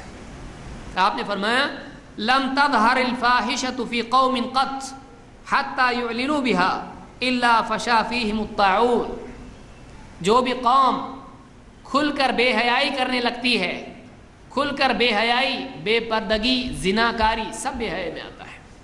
بے حیائی جب کوئی قوم کرنے لگتی ہے تو اس قوم میں طاعون آتا ہے، پلیگ ختم ہو چکا تھا ڈاکٹر کہتے تھے، لیکن پھر سے ہمارے ملک میں پلیگ آیا، اور ایسا آیا کہ اس کے لیے دوائی بھی نہیں تھی، لوگ سمجھ چکے تھے یہ تو گیا، لیکن پھر سے وہ بیماری آئی۔ جب کسی قوم میں بے حیائی اور زناکاری عام ہو جاتی ہے، کھل کے لوگ اس طرح سے بے حیائی کرتے ہیں، تو اللہ تعالیٰ ان میں طاعون کی بیماری بھیجتا ہے۔ اور والاوجاع التي لم تكن مضت في اسلافهم الذين مضوا، اور ایسی بیماریاں اللہ ان میں ڈالتا ہے کہ ان کے باپ دادا نے بھی ایسی بیماریاں نہیں دیکھی تھی۔ ایڈز کی بیماری کیا ہے؟ بعض روایت میں ہے کہ اس میں فشا فیہم الموت، ان میں موت عام ہو جاتی ہے۔ ایڈز کی بیماری آ جائے، زناکاری عام ہو گئی، ایڈز کی بیماری ایسی جس کا علاج ہی نہیں۔ تو جس قوم میں زناکاری، بے حیائی آتی ہے، اس میں اللہ تعالیٰ ایسی بیماری بھیجتا ہے کہ جو ان کے باپ دادا نے بھی کبھی اس کے بارے میں نہ سنا تھا نہ دیکھا تھا، نئی بیماری آتی ہے۔ یہ پہلی چیز ہے، زناکاری اور بے حیائی عام ہونا۔ نمبر 2، وَلَمْ يَنْقُصُ الْمِكْيَالَ وَالْمِيزَانَ إِلَّا أُخِذُوا بِالسِّنِينَ وَشِدَّةِ الْمَؤُونَ وَجَوْرِ السُّلْطَانِ عَلَيْهِمْ، جب بھی کوئی قوم ناپ تول میں کنجوسی کرتی ہے اور کمی کرنے لگتی ہے، ڈنڈی مارنے لگتی ہے، ملاوٹ کرنے لگتی ہے، کم کر کے ناپ تول کے حساب سے ڈنڈی مارنے لگتی ہے، تو کیا ہوتا ہے؟ آپ فرماتے ہیں ان میں کیا ہوتا ہے؟ اخذوا بالسنین، ان پر قحط آتا ہے، سوکھا آتا ہے، بارش کم ہو جاتی ہے۔ جب لوگ ڈنڈی مارتے ہیں تو سوکھا آتا ہے، پیداوار کم ہو جاتی ہے، اور مشقت میں وہ لوگ پڑ جاتے ہیں، بہت محنت کرتے ہیں لیکن کچھ ملتا نہیں۔ شدت المعونہ، محنت بہت کرتے ہیں، ملتا کچھ نہیں ہے، تکلیف ہوتی ہے، محنت بہت ہو جاتی ہے، پریشان ہو جاتے ہیں۔ اور وجور السلطان علیہم، ان پر بادشاہ ظلم کرنے لگتا ہے، ڈنڈی مارتے ہیں تو کیا ہوتا ہے؟ بادشاہ کا ظلم ان پر آ جاتا ہے۔ یہ دنیا میں ہو رہا ہے۔ اور آگے آئیے، وَلَمْ يَمْنَعُوا زَكَاةَ أَمْوَالِهِمْ إِلَّا مُنِعُوا الْقَطْرَ مِنَ السَّمَاءِ وَلَوْلَا الْبَهَائِمْ لَمْ يُمْطَرُوا، اور جب کوئی قوم زکوٰۃ روک لیتی ہے تو اللہ آسمان سے بارش روک لیتا ہے. ہاں اگر جانور نہ ہوتے تو ان پہ بارش کچھ بھی نہ برساتا. تھوڑی بہت ہوتی وہ بھی جانوروں کی وجہ سے ہوتی ہے. اللہ جانوروں کے لیے بارش. اب بتائیے کتنی شرم کی بات ہے کہ مسلمان کے لیے بارش نہیں اور جانوروں کے لیے بارش. کب ہوتا ہے یہ؟ کب بارش رک جاتی ہے؟ جب لوگ زکوٰۃ روک لیتے ہیں. زکوٰۃ روک لیتے ہیں. اور وَلَمْ يَنْقُضُوا عَهْدَ اللَّهِ وَعَهْدَ رَسُولِهِ إِلَّا سَلَّطَ اللَّهُ عَلَيْهِمْ عَدُوًّا مِّنْ غَيْرِهِمْ. اور جب لوگ اللہ اور اس کے رسول کا عہد توڑ دیتے ہیں کسی قوم سے، اگر کسی قوم سے مسلمانوں کا عہد ہے کہ ہم تم سے جنگ نہیں کریں گے، کسی ملک سے اور کسی حکومت سے مسلمانوں کا پیکٹ ہے، ٹریٹی ہے کہ ہم تم سے جنگ نہیں کریں گے، امن. جب مسلمان اس عہد کو توڑتے ہیں، سازش کرتے ہیں اس ملک کے خلاف، چاہے وہ مسلمانوں کا نہیں غیر مسلموں کا ملک ہو، جب ان کے ساتھ مسلمان اپنے عہد کو توڑتے ہیں جو اللہ اور اس کے رسول کا عہد ہے، کیا ہوتا ہے؟ ان پر اللہ تعالیٰ دشمنوں کو غالب کر دیتا ہے. مسلمانوں کے لیے جائز نہیں ہے کہ کسی غیر مسلم ملک سے اگر مسلمان ملک کا معاہدہ ہو اس معاہدے کو توڑیں. جب توڑتے ہیں تو دشمن مسلمانوں پر غالب ہو جاتے ہیں، دشمنوں کا غلبہ ہو جاتا ہے. اور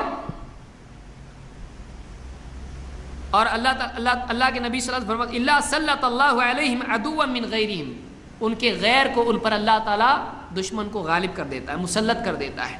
فاخذوا بعد ما فی ایدیہم، اور ان کے ہاتھ کی چیز وہ چھین لیتا ہے، ان کا حق ان سے چھین لیتا ہے.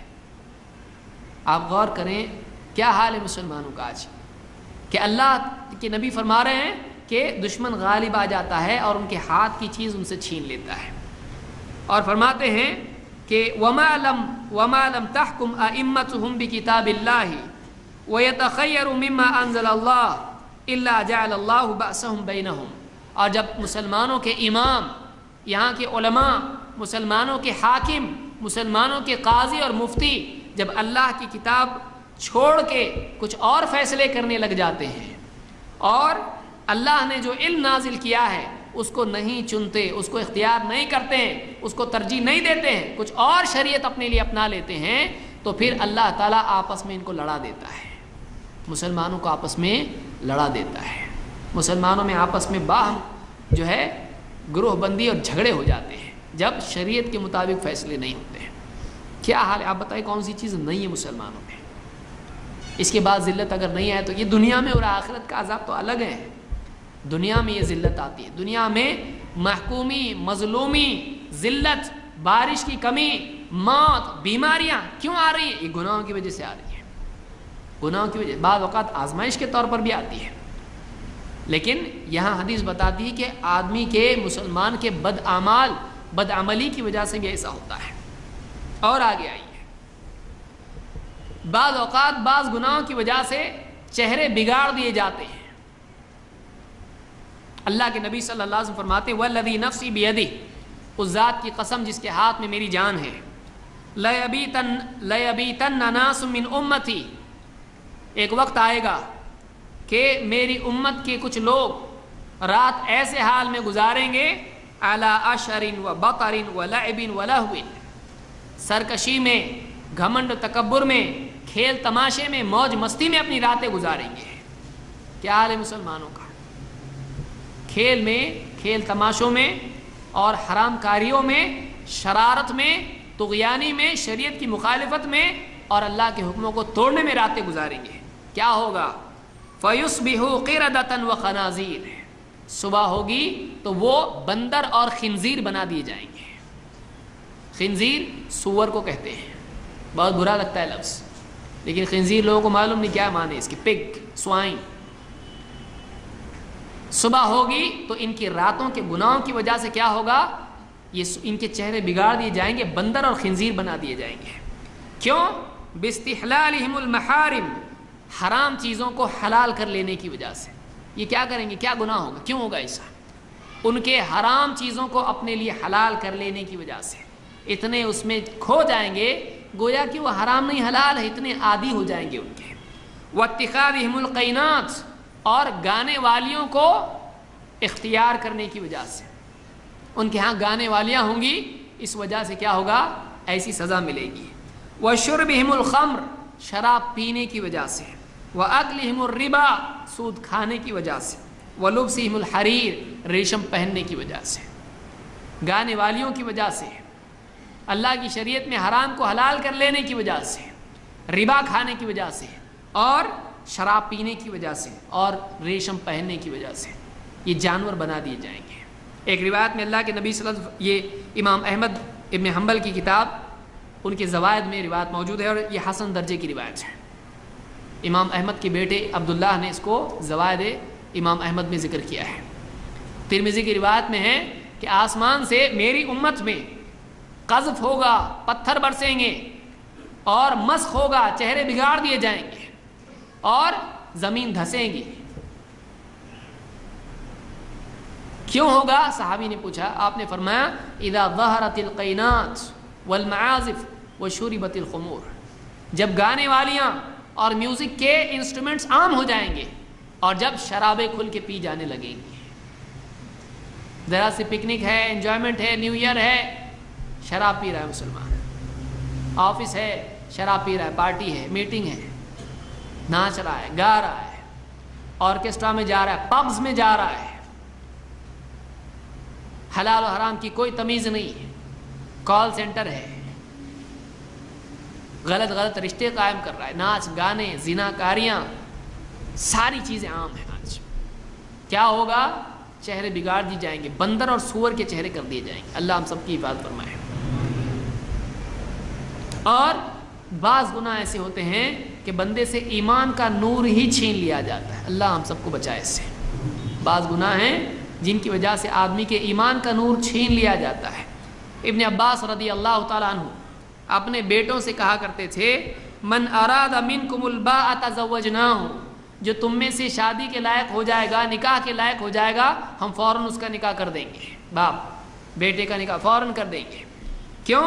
کیونکہ لا یزنی منکم زان الا نزع اللہ منہ نور الایمان، اس لیے کہ جو بھی زنا کرتا ہے اللہ تعالیٰ اس سے ایمان کا نور چھین لیتا ہے۔ جو بھی زنا کرتا ہے اس سے اللہ تعالیٰ ایمان کا نور ہی چھین لیتا ہے۔ فَإِن شَاءَ رَدَّهُ وَإِن شَاءَ أَن يَمْنَعَهُ مَنَعَهُ، پھر اللہ چاہے تو اس کو واپس دے گا ایمان کا نور، یا تو نہیں دے گا کبھی اس کو۔ اب بتائیے، ایمان کا نور ہی آدمی کے پاس نہیں، قیامت کے دن پل صراط پر کیسا چلے گا وہ؟ ہر آدمی قیامت کے دن پل صراط پر اپنے ایمان کے نور کی اس روشنی میں چلے گا، اس نور میں چلے گا، اس اجالے میں چلے گا۔ اللہ تعالیٰ زنا کی وجہ سے ایمان کا نور چھین لیتا ہے۔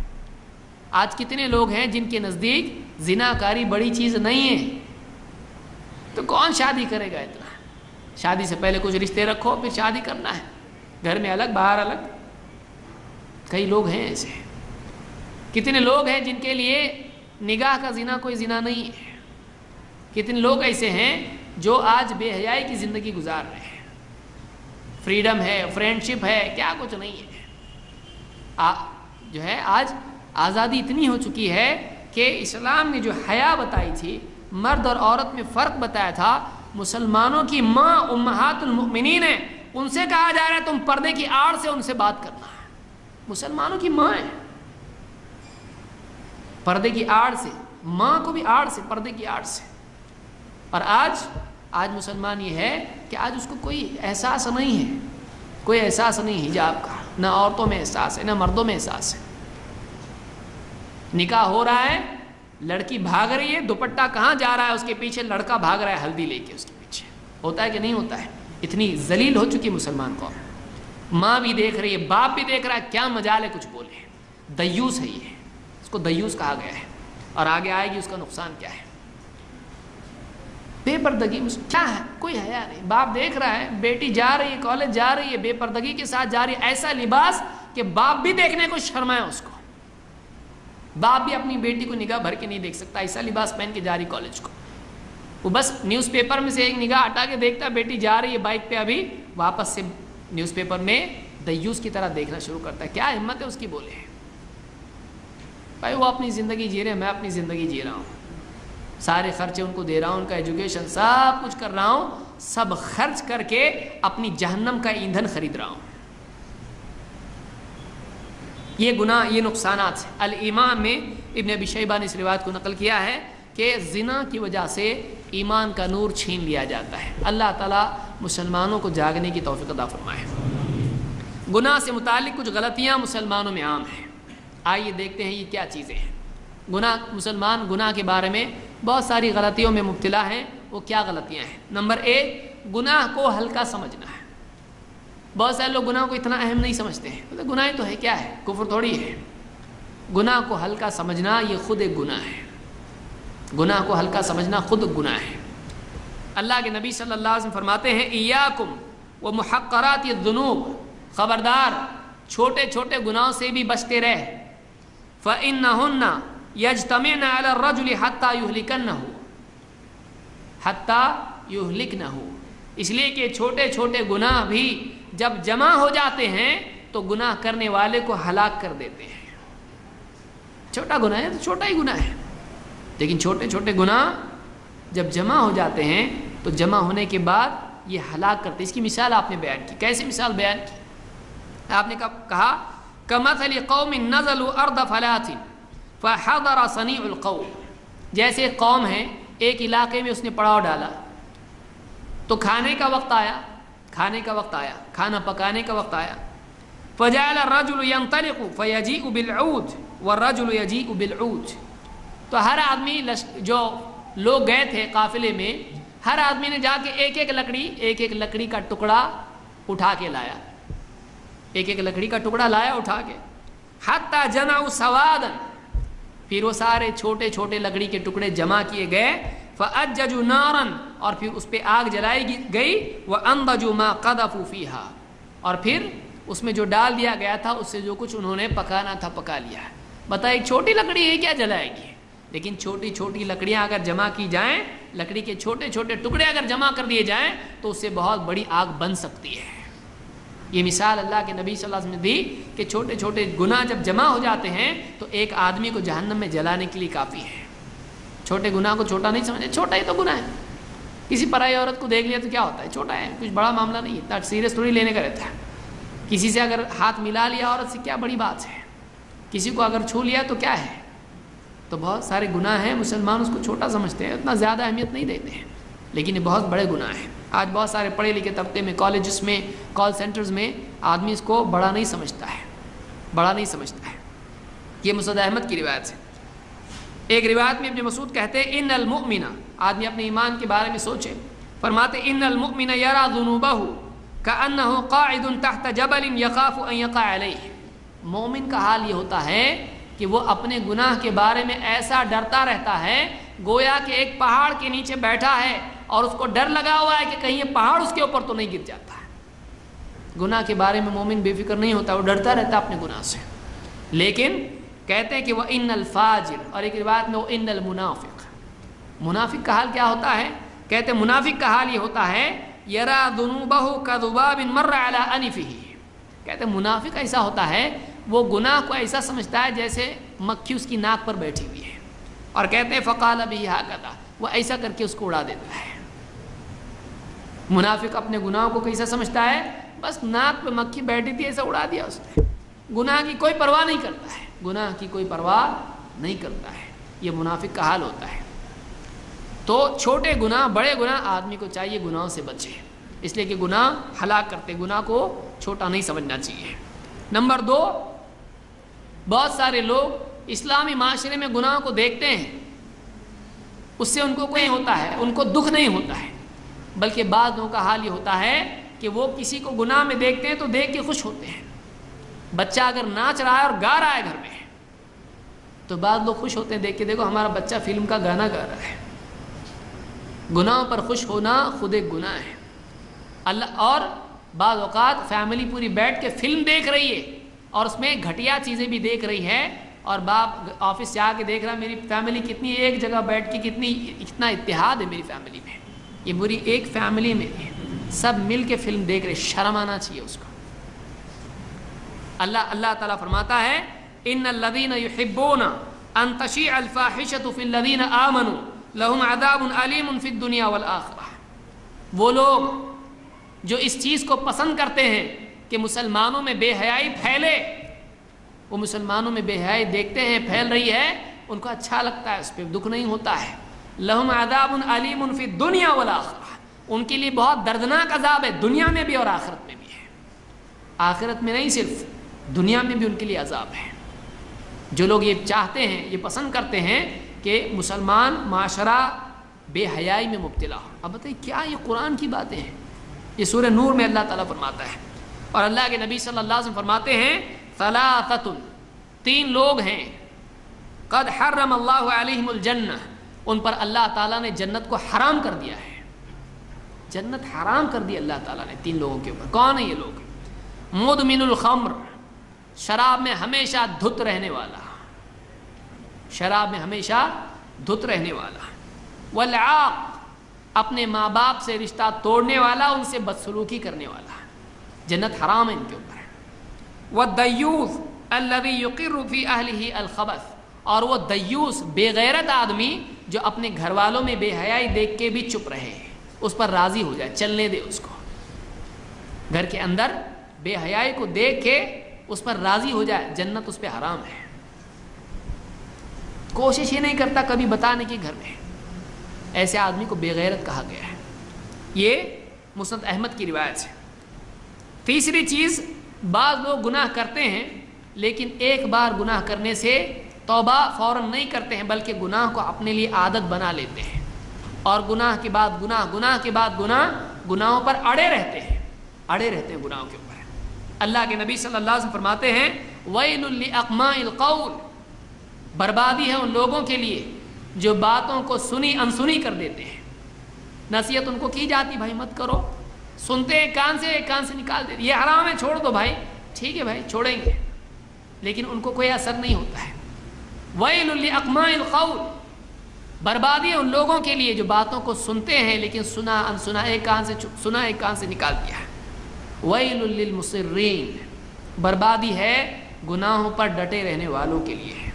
الَّذِينَ يُصِرُّونَ عَلَى مَا فَعَلُوا وَهُمْ يَعْلَمُونَ، وہ جو گناہوں پر جمے رہتے ہیں جبکہ ان کو معلوم ہے گناہ کا انجام کیا ہے، جبکہ ان کو معلوم ہے یہ گناہ ہے جو ہم کر رہے ہیں۔ اس کو امام احمد نے روایت کیا ہے۔ تو تیسرا معاملہ یہ ہے کہ بہت سارے لوگ جانتے ہیں، ان کو بتایا جاتا ہے، لیکن وہ کبھی گناہ چھوڑنے کی کوشش نہیں کرتے ہیں، وہ گناہوں کو اپنے لیے عادت اور دین بنا لیتے ہیں۔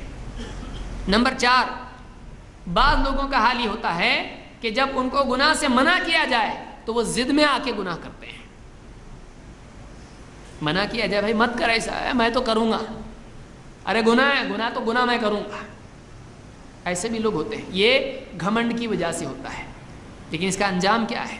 اللہ تعالیٰ قرآن کریم میں فرماتا ہے بعض لوگوں کے بارے میں وَإِذَا قِيلَ لَهُ اتَّقِ اللَّهَ أَخَذَتْهُ الْعِزَّةُ بِالْإِثْمِ، جب اس سے کہا جاتا ہے کہ اللہ سے ڈر، اللہ سے ڈر، تو گناہ پر اس کا گھمنڈ اس کو اور جما دیتا ہے، اس کا گھمنڈ، اس کا تکبر اس کو اور زیادہ ضد پر لاتا ہے اور زیادہ وہ گناہ کرتا ہے۔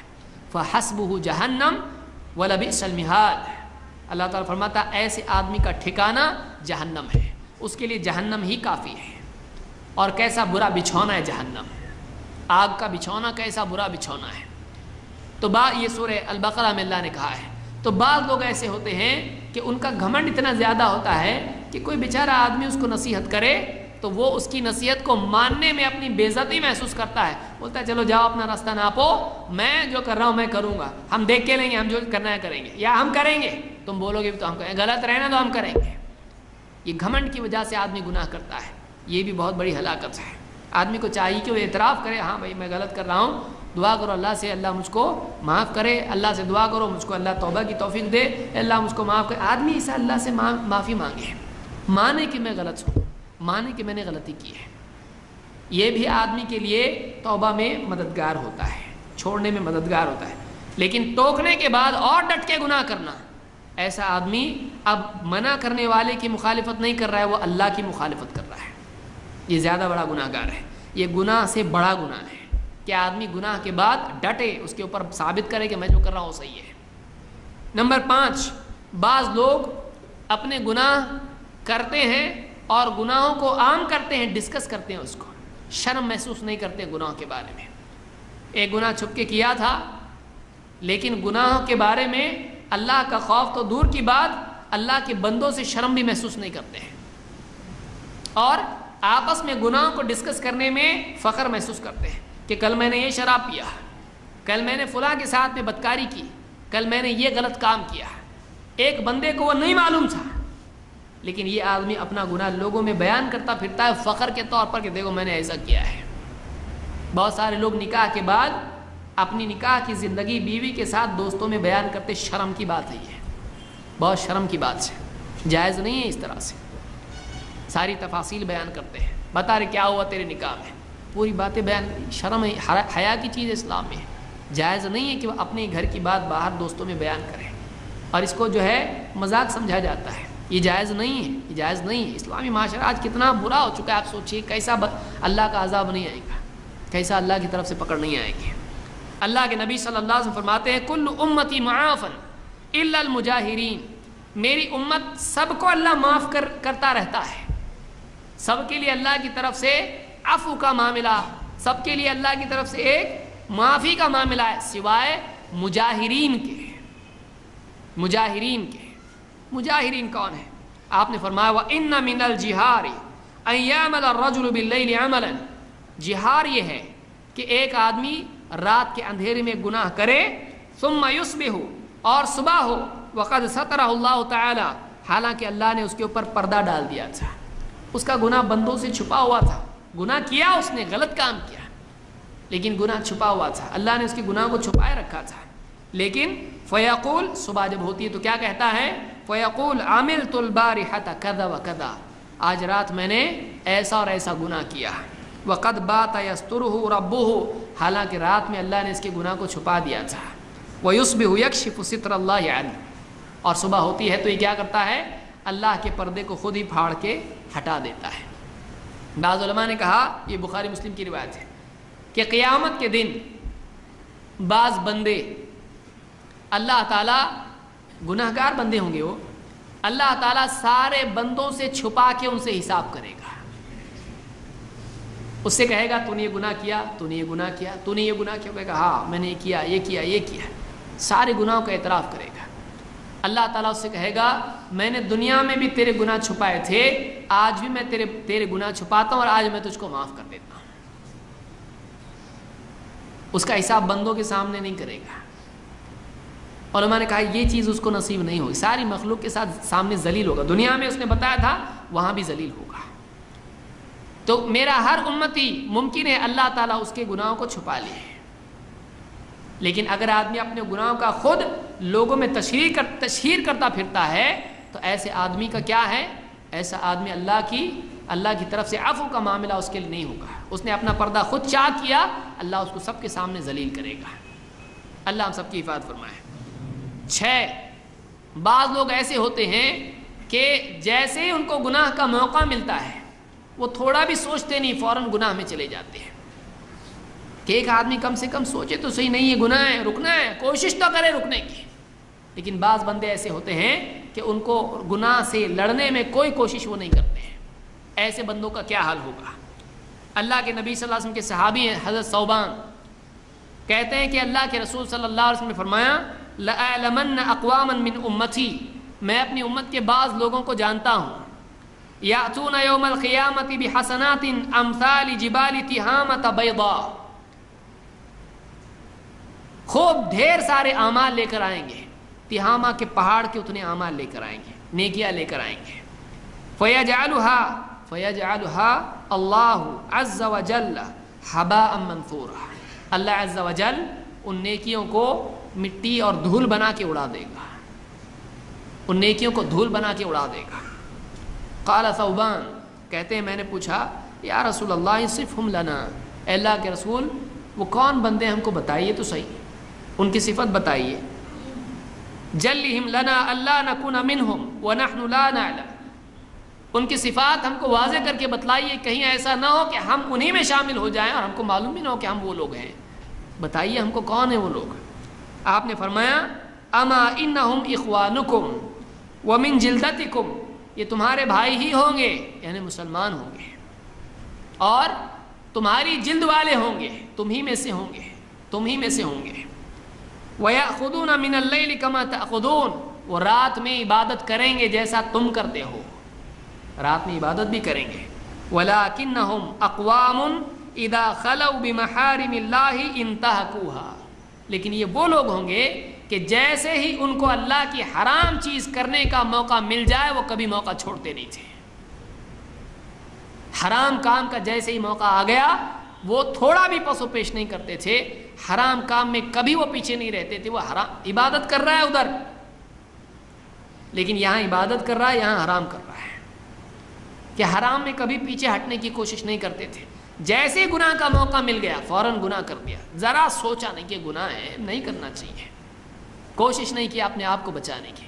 تو یہ وہ لوگ ہیں کہ جب بھی ان کو اللہ کی حرام چیزیں اور ان کے بیچ میں کوئی رکاوٹ نہیں ہوتی تھی فوراً وہ حرام کام کر لیتے تھے. ان لوگوں کی نیکیاں قیامت کے دن دھول بنا کے اڑا دی جائے گی. اللہ ہم سب کی حفاظت فرمائے. یہ ابن ماجہ کی روایت ہے اور صحیح روایت ہے. بعض اوقات گناہ میں ایک آدمی دوسروں کے لیے نمونہ بنتا ہے، سماج میں گناہ کرتا ہے ایک آئیڈیل بن جاتا ہے، لوگ اس کو دیکھ کے گناہ سیکھنے والے بنتے ہیں. ایسے آدمی کا کیا ہے؟ اللہ کے نبی صلی اللہ علیہ وسلم فرماتے ہیں لا تقتل نفس ظلما الا كان على ابن آدم الاول کفل من دمها. جب بھی کوئی قتل زمین پر ہوتا ہے تو آدم کے بیٹے، پہلا بیٹا آدم علیہ السلام کا بیٹا قابیل، اس قتل کا گناہ اس کے بھی اعمال نامے میں ہوتا ہے. کیوں؟ لأنه اول من سن القتل، اس لیے کہ وہی ہے جس نے سب سے پہلے قتل کا طریقہ نکالا. جو آدمی ایک گناہ کا طریقہ نکالتا ہے اور لوگ اس کو دیکھ کے گناہ کرتے ہیں، یہ بے نمازی ہے، گھر والے دیکھ رہے ہیں یہ بے نمازی، گھر والے بھی بے نمازی، اس کو دیکھ کے اگر وہ بے نمازی ہیں، ان کی بے نمازی بننے کی ہمت بڑھ رہی ہے، ان کے بے نمازی ہونے میں اس کا بھی دخل ہے اور اس کے اوپر بھی گناہ آئے گا. یہ کوئی گناہ کر رہا ہے، لوگ اس کو دیکھتے ہیں فلاں بھی کرتا ہے تو ہم بھی کریں گے. اگر اس کے گناہوں کی وجہ سے دوسروں کے گناہ کرنے کی ہمت بڑھتی ہے تو ان کے گناہ کا اس پر بھی حصہ رہے گا. کیوں؟ اس لیے کہ وہ عمل سے اس گناہ کی دعوت دے رہا ہے. کتنی سخت بات ہے. آدمی اپنا ہی بوجھ لے کیا کم ہے، دوسروں کا بھی بوجھ اس کے اوپر آ جائے، کتنی سخت بات ہے. تو یہ دوسروں کے لیے گناہ میں نمونہ بننا، اس کا یہ نقصان ہے. یہ بخاری مسلم کی روایت ہے. بلکہ اس سے زیادہ ذلیل آدمی وہ ہے جو دوسروں کو گناہ کی دعوت دے، دوسروں کو بھی گناہ کی دعوت دے. اللہ کے نبی صلی اللہ علیہ وسلم فرماتے ہیں من دعا الی ضلالۃ کان علیہ من الاثم مثل آثام من تبعہ، جو کسی گمراہی کی طرف لوگوں کو دعوت دیتا ہے، بدعت کی طرف، چلو گناہ کی طرف جائیں گے، بے حیائی کی فلمیں دیکھنے جائیں گے، چلو عید کے بعد کتنے لوگ ہیں فلمیں دیکھنے جائیں گے. کوئی ہے بدعت میں لے جا رہا ہے، درگاہ پر جا کر شرکیات کے لیے لے جا رہا ہے. کوئی ہے جو کلب میں لے جا رہا ہے، چلو جائیں گے وہاں پر. کوئی ہے جو مسلمان کو کوئی اور غلط جگہ لے جا رہا ہے، بدعت میں لے جا رہا ہے، جلوس میں لے جا رہا ہے.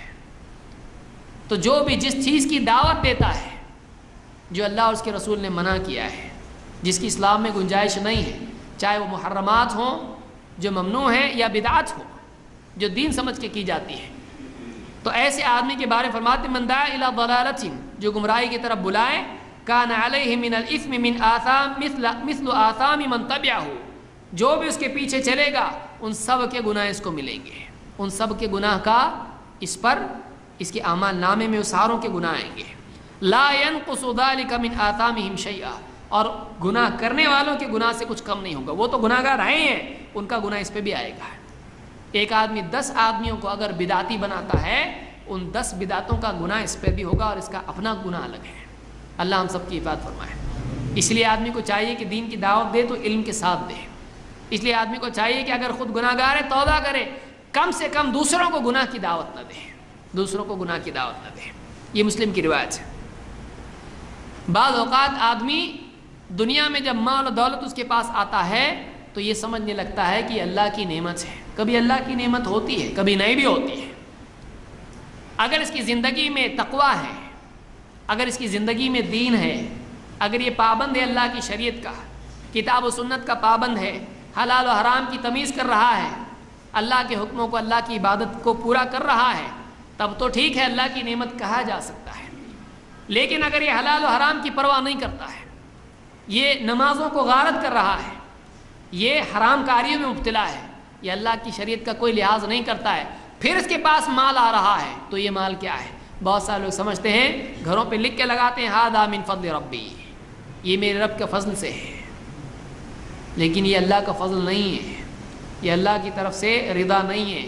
اللہ کے نبی صلی اللہ علیہ وسلم فرماتے ہیں اذا رأيت الله يؤتي العبد من الدنيا على معاصيه ما يحب فإنما هو استدراج، اگر اللہ تعالیٰ بندے کو باوجود گناہوں کے باوجود اگر دنیا میں کچھ دیتا ہے، بندے کی چاہتیں پوری کرتا چلا جاتا ہے، مال دولت یہ وہ عہدہ عزت ملتا رہتا ہے یہاں پر، تو اللہ کے نبی صلی اللہ علیہ وسلم فرماتے ہیں یہ اللہ کی طرف سے ایک ڈھیل ہوتی ہے، وہ بندہ اور غافل ہو جاتا ہے، اور غافل ہوتا ہے۔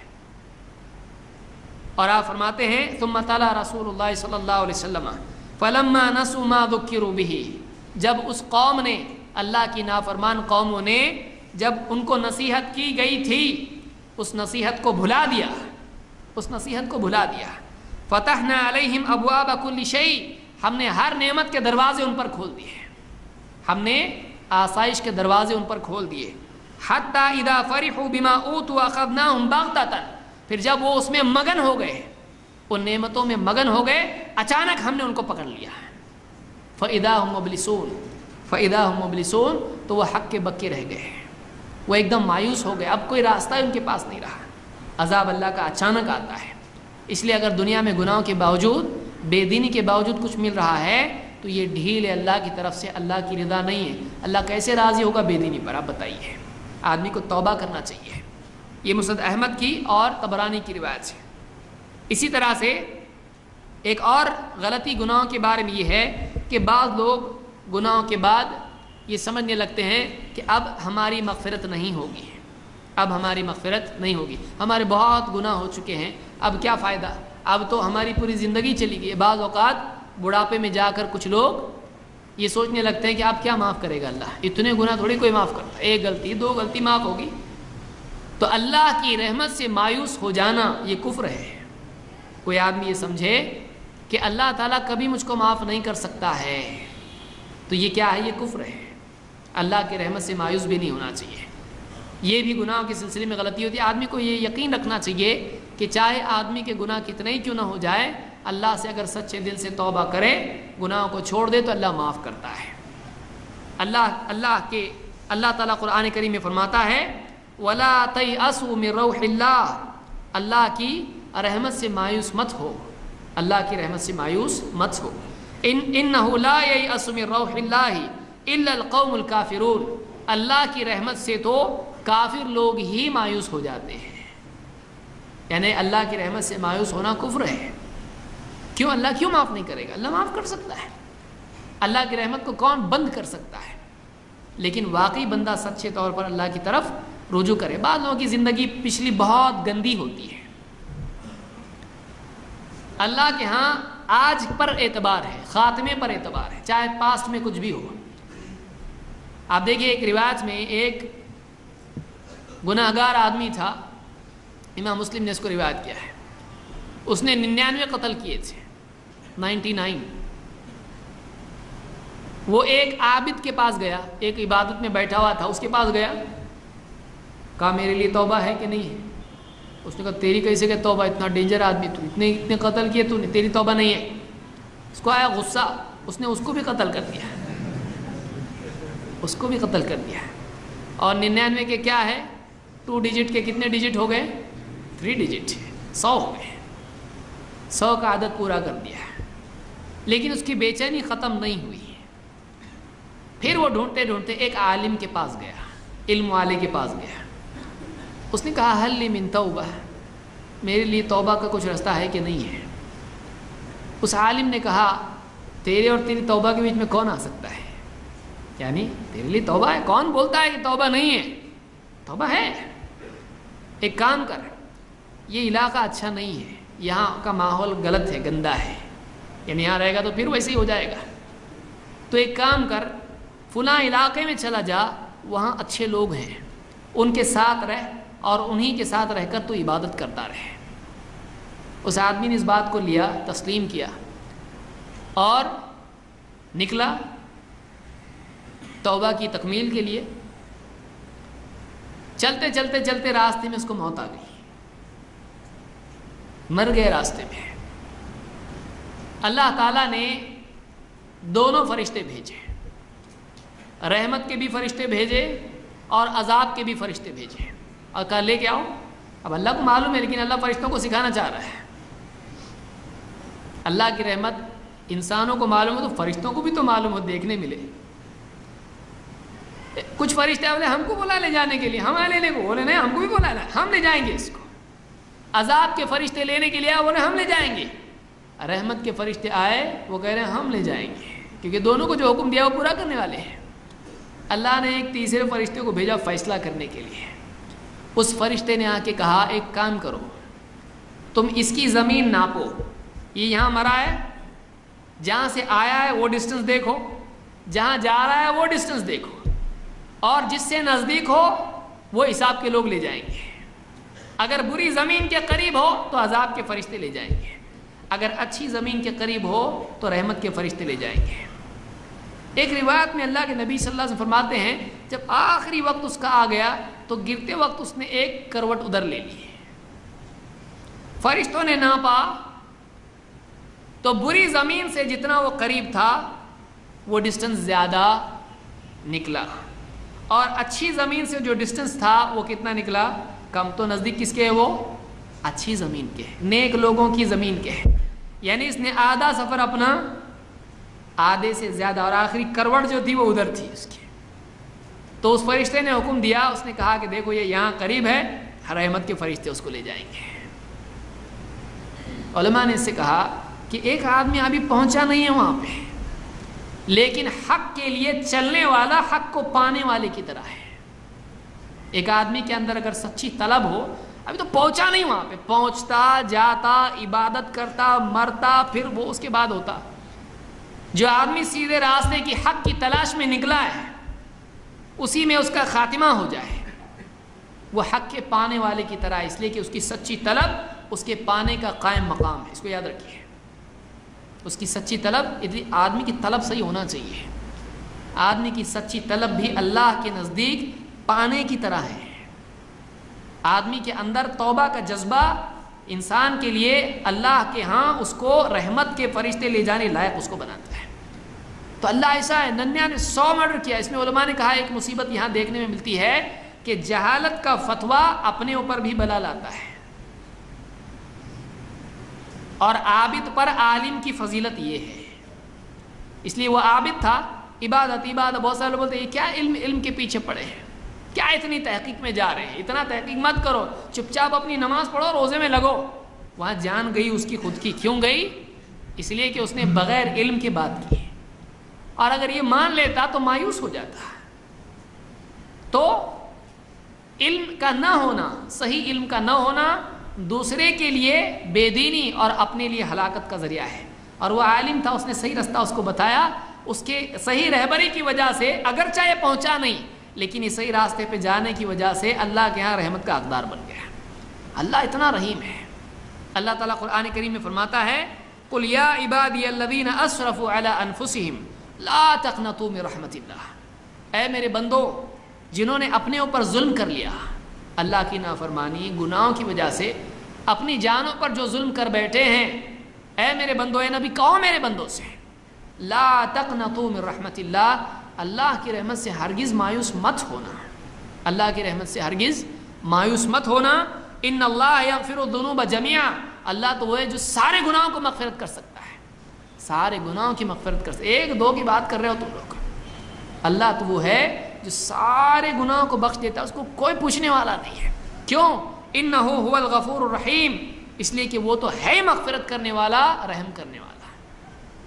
اللہ کو کچھ چاہیے نہیں، اللہ ہے مغفرت، کیوں مغفرت کرتا ہے؟ اللہ مغفرت کرنے والا ہی، اور کون ہے؟ وَمَن يَغْفِرُ الذُّنُوبَ إِلَّا اللَّهُ، اللہ کے سوا ہے کون جو مغفرت کرے گناہوں کی؟ اللہ کے سوا کون ہے؟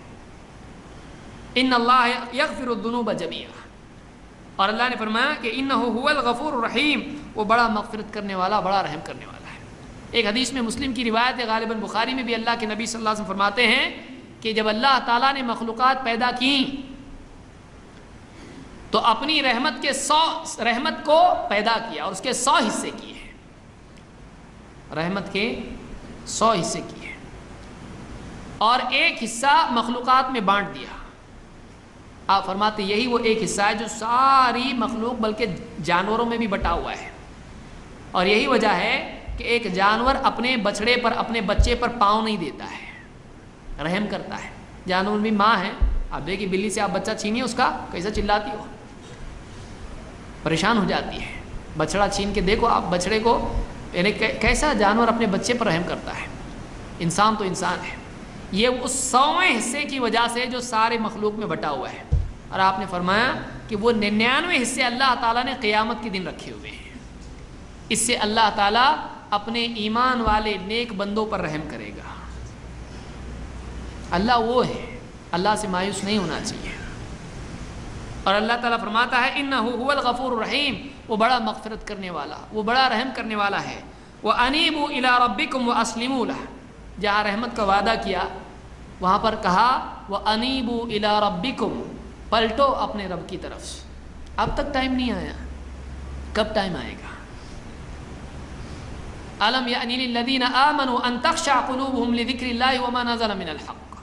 اللہ تعالیٰ فرماتا کیا ایمان والوں کے لیے اب تک وہ وقت نہیں آیا کہ ان کے دل اللہ کے نازل کیے ہوئے علم اور اللہ کی نصیحت کے لیے جھک جائیں؟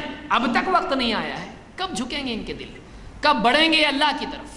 وَأَنِيبُوا إِلَىٰ رَبِّكُمْ وَأَسْلِمُوا لَهُ، پلٹو، مڑو، لوٹو اللہ کی طرف اور اس کی فرما بردار بن جاؤ، اس کی باتوں پر ایمان لے آؤ، توبہ کرو اور اس کی فرما برداری اختیار کرو۔ من قبل ان یأتیکم العذاب ثم لا تنصرون، اس سے پہلے پلٹو، اس سے پہلے اللہ کے فرما بردار بن جاؤ کہ اللہ کے ہاں سے عذاب آ جائے پھر تمہاری کوئی مدد نہ کی جائے۔ اس سے پہلے وقت آنے سے پہلے کرو۔ واتبعوا احسن ما انزل الیکم من ربکم، اور وہ بہترین چیز جو تمہارے رب کی طرف سے نازل ہوئی ہے اس کی پیروی کرو۔ اللہ کی طرف سے قرآن آیا، اللہ کی طرف سے نبی صلی اللہ علیہ وسلم پر وحی آئی، اس قرآن و سنت کی پیروی کرو۔ واتبعوا احسن ما انزل الیکم من ربکم من قبل ان یأتیکم العذاب بغتۃ، اس سے پہلے کہ تم پر اچانک عذاب آ جائے، وانتم لا تشعرون، اور تم کو معلوم بھی نہ ہو، تم کو احساس بھی نہ ہو اور تم پر عذاب آئے، اچانک عذاب آ جائے۔ یہ قرآن کریم میں سورہ الزمر میں اللہ نے کہا ہے۔ تو ایک انسان کو چاہیے کہ وہ اللہ سے ڈرے، اللہ سے محبت رکھے، اللہ کے عذاب سے ڈرے، اللہ کی رحمت سے امید رکھے، اللہ کے عذاب کو دیکھ کر اللہ کی رحمت سے مایوس نہ ہو، گناہوں کے بعد اللہ سے مایوس نہ ہو، اور اللہ کی رحمت کو دیکھ کر گناہوں پر ہمت نہ کرے۔ دونوں چیزیں ہیں۔